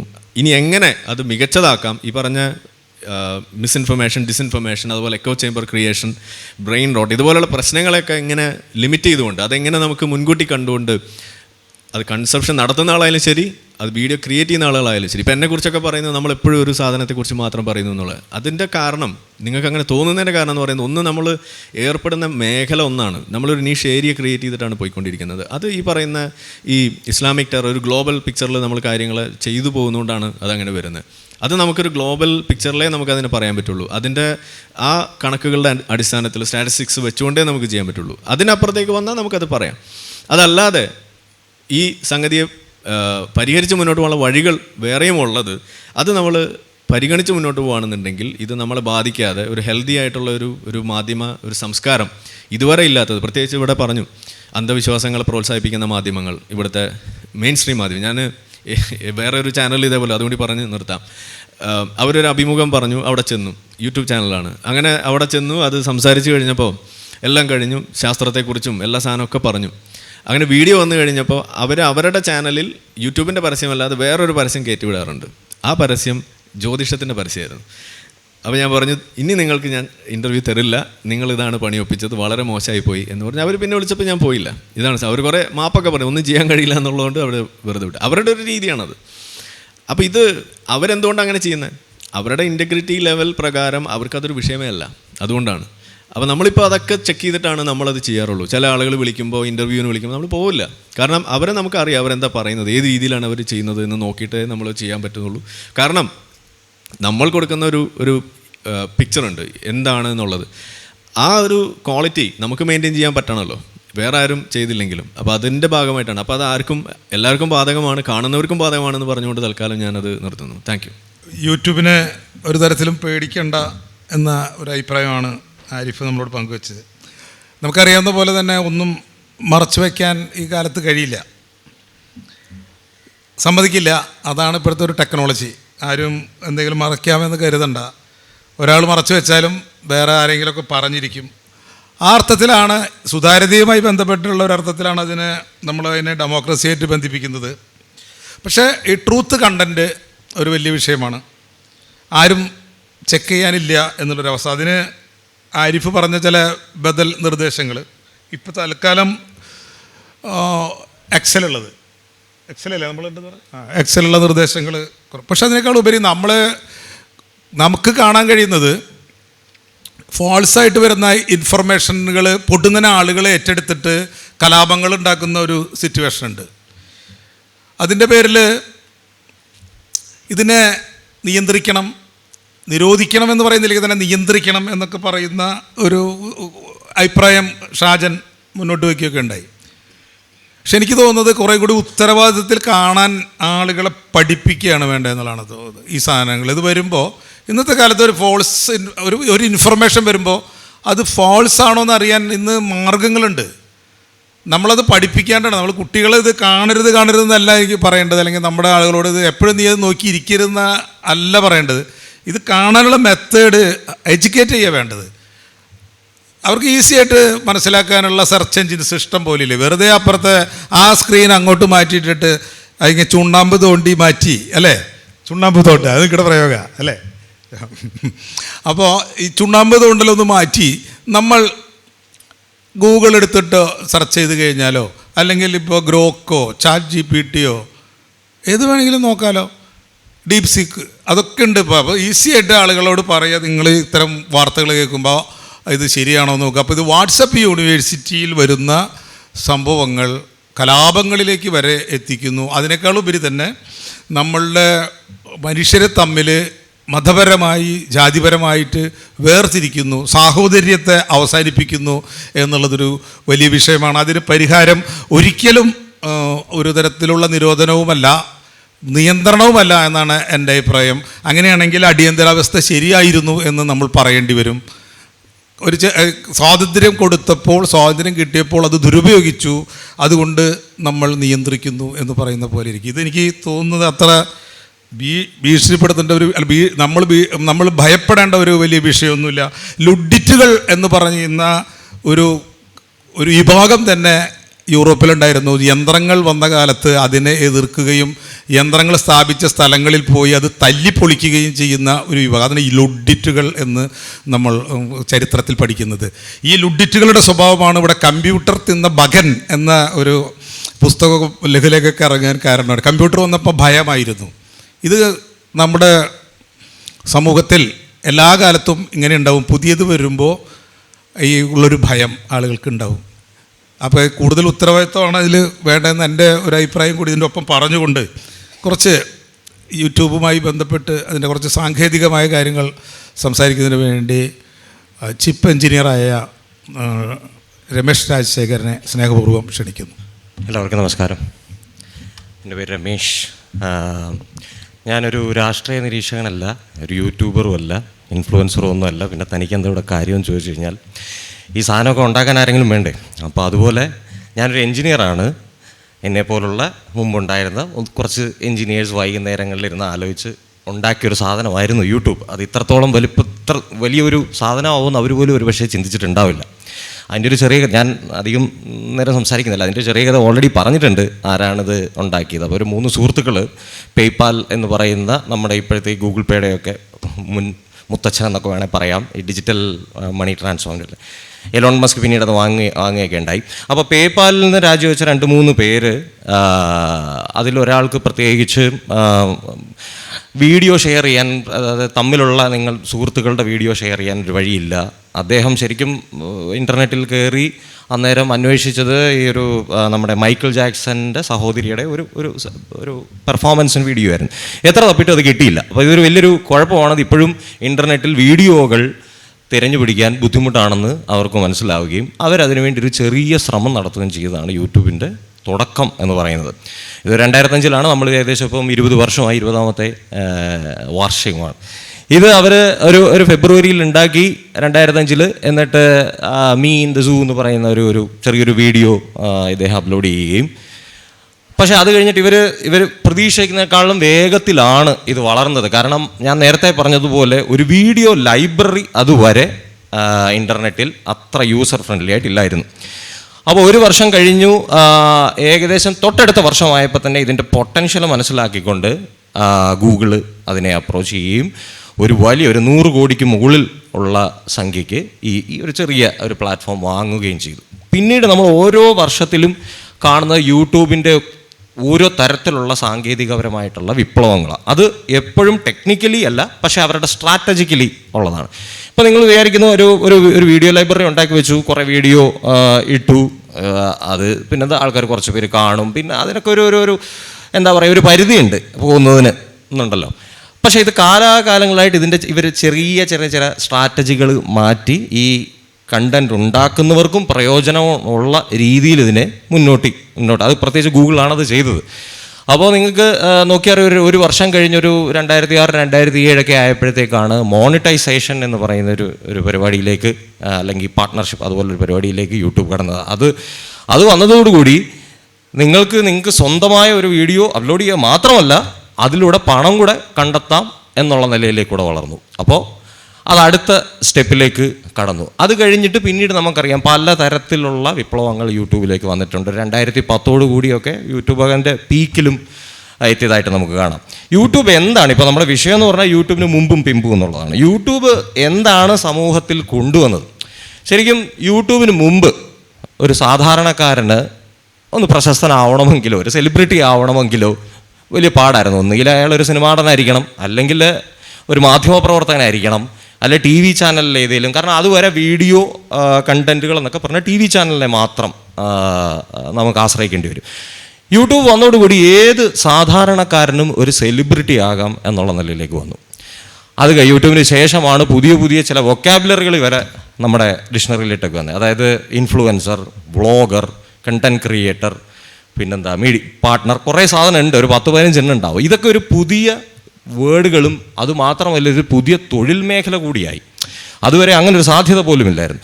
അപ്പോൾ നിങ്ങൾക്ക് സ്വന്തം ഒരു സ്റ്റുഡിയോ ഇല്ലാതെ, വലിയ എഡിറ്റിംഗ് ഒന്നും ഇല്ലാതെ നിങ്ങൾക്ക് സ്വന്തം വീട്ടിലിരുന്നോ പുറത്തോ ഒരു വീഡിയോ അപ്ലോഡ് ചെയ്ത് നിങ്ങൾക്കും ഒരു ഇൻഫ്ലുവൻസർ ആവാം, അല്ലെങ്കിൽ ഒരു സെലിബ്രിറ്റി ആകാം എന്നുള്ള വഴി വന്നു. അത് അങ്ങനെ ധാരാളം പേരായിട്ടുണ്ട്. അതിൽ ഏറ്റവും പ്രശസ്തമായിട്ടൊരു പേരെന്ന് പറഞ്ഞാൽ ജസ്റ്റിൻ ബീബർ എന്ന പാട്ടുകാരനൊക്കെയാണ്. അദ്ദേഹം യൂട്യൂബിലൂടെയാണ് ലോക പ്രശസ്തനായ ഒരു കാനഡക്കാരനായിരുന്നു. ഒരു ചെറിയ അതിൻ്റെ അവരുടെ അമ്മ റെക്കോർഡ് ചെയ്ത ഒരു പാട്ട് വേറൊരാൾ ഒരു ഈവൻറ്റ് മാനേജർ കേൾക്കുകയും പിന്നീട് സാങ്കേതികത്തിലോട്ട് വന്നതാണ്, സംഗീതത്തിലേക്ക് വന്ന് വളരെ പ്രശസ്തനായത്. അപ്പോൾ അതാണ് യൂട്യൂബിൻ്റെ. അപ്പോൾ യൂട്യൂബിന് മുമ്പും പിമ്പും എന്ന് പറഞ്ഞാൽ ഇതാണ് ഒരു പ്രധാന വ്യത്യാസം ഞാൻ മനസ്സിലാക്കുന്നത്. ആർക്കും ഒരു റിസോഴ്സ് പേഴ്സൺ ആവാം, ഒരു സെലിബ്രിറ്റി ആവാം. പിന്നീട് നടന്നതെന്ന് പറഞ്ഞാൽ യൂട്യൂബിൽ ധാരാളം വീഡിയോകൾ വന്നു. ഈ 1-2 വർഷത്തിൽ തന്നെ ധാരാളം വീഡിയോകൾ വന്നു. അതിനോടൊപ്പം തന്നെ മുൻപ് പലരും സംസാരിച്ച പ്രശ്നങ്ങളൊക്കെ ഉണ്ടാവാൻ തുടങ്ങി. പ്രധാനമായിട്ട് കോപ്പി റൈറ്റിംഗ്. നിങ്ങളൊരു സിനിമ അത് എങ്ങനെ വേണമെങ്കിലും റെക്കോർഡ് ചെയ്തു, നിങ്ങളുടെ ഫോണിൽ റെക്കോർഡ് ചെയ്തോ ഒക്കെ യൂട്യൂബിൽ കയറ്റാമെന്ന് വെച്ചു. അതപ്പം അവരുടെ കോപ്പി റൈറ്റിംഗ് ഇഷ്യൂ ആയി. അപ്പോൾ അത് കണ്ടുപിടിക്കേണ്ട സാങ്കേതിക അതിനകത്ത് ഉൾപ്പെടുത്തേണ്ടി വന്നു. അതുപോലെ തന്നെ യൂട്യൂബ് പലതരത്തിലുള്ള സാമൂഹ്യ വിപ്ലവങ്ങൾക്കും കാരണമായിട്ടുണ്ട്. അപ്പോൾ അത് ഒത്തിരി പറയാനുണ്ടാവും. ഇപ്പം അറബ് സ്പ്രിംഗ് എന്നൊക്കെ പറയുന്ന 2010 സ്റ്റാർട്ട് ചെയ്ത വലിയ സാമൂഹ്യ വിപ്ലവങ്ങളിലൊക്കെ ഇസ്ലാമിക് രാജ്യത്തിലുണ്ടായ അതിലൊക്കെ യൂട്യൂബിന് വലിയ പ്രാധാന്യം ഉണ്ടായിരുന്നു. അതുപോലെ പലതരത്തിലുള്ള ട്രെൻഡിങ് വീഡിയോകൾ അങ്ങനെ, അല്ലെങ്കിൽ മീ ടു മൂവ്മെൻറ്റിലും യൂട്യൂബിന് വലിയ. അപ്പോൾ അവർക്ക് ഡയറക്റ്റായിട്ട് ഓരോരുത്തർക്ക് സ്ക്രീനിൽ വന്ന് ടെസ്റ്റിമോണി കൊടുക്കാവുന്ന രീതിയിലൊക്കെ മാറി. അപ്പോൾ അതൊക്കെയാണ് യൂട്യൂബ് പ്രധാനമായിട്ട് കൊണ്ടുവന്ന മാറ്റങ്ങളെന്ന് വേണമെങ്കിൽ പറയാം. പിന്നെ ഇതിനിടയ്ക്ക് വന്ന സാങ്കേതികമല്ലെങ്കിലും ആരിഫ് ഹുസൈൻ സൂചിപ്പിച്ച ഒരു കാര്യം, ഈ ആദ്യമൊക്കെ ഒരു വലിയ വീഡിയോകളും അങ്ങനെയൊക്കെ ആയിരുന്നു യൂട്യൂബിൻ്റെ ട്രെൻഡെങ്കിലും നമുക്കിപ്പോൾ അറിയാം കൂടുതലും റീലുകളാണ് നമ്മുടെ ഒരു എന്താ പറയുക, നമ്മുടെ ഒരു അഡിക്ഷൻ. മിക്കവാറും ഒരു കുട്ടികളായാലും റീലുകൾ എപ്പോഴും ഭയങ്കരമായൊരു ഡോപ്പമിൻ സർജ് ഇങ്ങനെ തരുന്നുണ്ട്. കാരണം വളരെ 10 സെക്കൻഡൊക്കെ ഉള്ളതാണ്. അതിനകത്തുള്ള ചെറിയ കണ്ടൻറ്റ് കാരണം അതിന് വലിയൊരു അഡിക്ഷൻ പലർക്കും തോന്നുന്നതായിട്ട് കാണാം. കാരണം കണ്ടിന്യൂസ് ഡോപ്പമിൻ ഇതാണ്. പിന്നെ ഈ അറ്റൻഷൻ സ്പാനിൻ്റെ കുഴപ്പവും പല കുട്ടികളിലും ഒക്കെ കാണുന്നുണ്ട്. ഇത് കാരണം എന്ന് വെച്ച് കഴിഞ്ഞാൽ ഒരു വലിയ വീഡിയോയോ ഒരു വലിയ പുസ്തകമൊക്കെ വായിക്കാനുള്ള ക്ഷമയില്ലാതായി പോകും ഈ ചെറിയ വീഡിയോയിൽ ആനന്ദം കണ്ടെത്തി കഴിഞ്ഞാൽ. അപ്പോൾ അത്തരത്തിലുള്ള സാമൂഹികമായ പുതിയ തരത്തിലുള്ള പ്രശ്നങ്ങൾ കൂടി യൂട്യൂബ് ഉണ്ടാക്കിയിട്ടുണ്ട്. ഇപ്പോൾ അതിന് മനഃശാസ്ത്രജ്ഞരൊക്കെ ചിലപ്പോൾ അതിന് സ്പെഷ്യലൈസ് ചെയ്ത് ചികിത്സിക്കേണ്ടി വന്നേക്കാം. അപ്പോൾ ചുരുക്കം പറഞ്ഞാൽ സാങ്കേതികപരമായി യൂട്യൂബ് സിമ്പിളി ഒരു പ്രോഗ്രാമാണ്. അതൊരു ഡിജിറ്റൽ ലൈബ്രറി മാത്രമാണ്. അതിൻ്റെ സാധ്യതകൾ എന്ന് പറഞ്ഞാൽ നമുക്ക് ഇനിയും നിർണ്ണയിക്കാൻ പറ്റിയിട്ടില്ല. ഇപ്പോൾ ഇതുവരെ യൂട്യൂബ് അല്ലെങ്കിൽ കുറച്ച് വർഷങ്ങൾക്ക് മുമ്പ് വരെ യൂട്യൂബ് പ്രവർത്തിച്ചുകൊണ്ടിരിക്കുന്നത് ഒരു ചെറിയ അൽഗോരിതം, ചെറിയതെന്നല്ല, ഒരു അൽഗോരിതത്തിലാണ് പ്രവർത്തിക്കുന്നത്. പ്രോഗ്രാം എന്ന് വേണേൽ വിളിക്കാം, പക്ഷെ ഒരു അൽഗോരിതമാണ്. അതാണ് നിങ്ങൾക്ക് ഏറ്റവും ഇഷ്ടമുള്ള നിങ്ങളുടെ താല്പര്യങ്ങൾ യൂട്യൂബ് നിരന്തരം പഠിക്കുകയും അതിനനുസരിച്ചുള്ള വീഡിയോ ഫീഡുകൾ തരികയാണ് ചെയ്യുന്നത്. അത് നേരത്തെ ഒരു അൽഗോരിതം, ഇപ്പോൾ AI ആർട്ടിഫിഷ്യൽ ഇൻ്റലിജൻസൂടെ ഉൾപ്പെട്ട ഒരു അൽഗോരിതമാണ്. അപ്പോൾ കുറച്ചുകൂടെ, അതായത് നിങ്ങളെക്കാൾ ചിലപ്പോൾ നിങ്ങളുടെ താല്പര്യങ്ങളും നിങ്ങളുടെ സ്വഭാവവും തീർച്ചയായും യൂട്യൂബിനോ അത്തരത്തിലുള്ള പ്ലാറ്റ്ഫോമിനോ അറിയാം. അത് അറിയാതെ തന്നെ നിങ്ങളെ പഠിക്കുന്നുണ്ട്. അതിൻ്റെ ഒരു ഉദ്ദേശമാണ് നിങ്ങൾക്ക് ഏറ്റവും നല്ലത് എത്തിക്കണം എന്നുള്ളത്. പക്ഷെ നിങ്ങൾക്ക് നിങ്ങളുടെ ചിലപ്പോൾ നല്ല സ്വഭാവവും ദുസ്വഭാവവും എല്ലാ കാര്യങ്ങളും ഒരു പക്ഷേ നിങ്ങളെക്കാളും നന്നായിട്ട് അറിയുന്നത് യൂട്യൂബിനായിരിക്കാം. അപ്പോൾ നമുക്ക് സമയത്തിൻ്റെ പരിധി മൂലം ഞാൻ ഇവിടെ നിർത്താം. അടുത്ത നമുക്ക് ഓഡിയൻസുമായിട്ട് സംസാരിക്കാം. നന്ദി.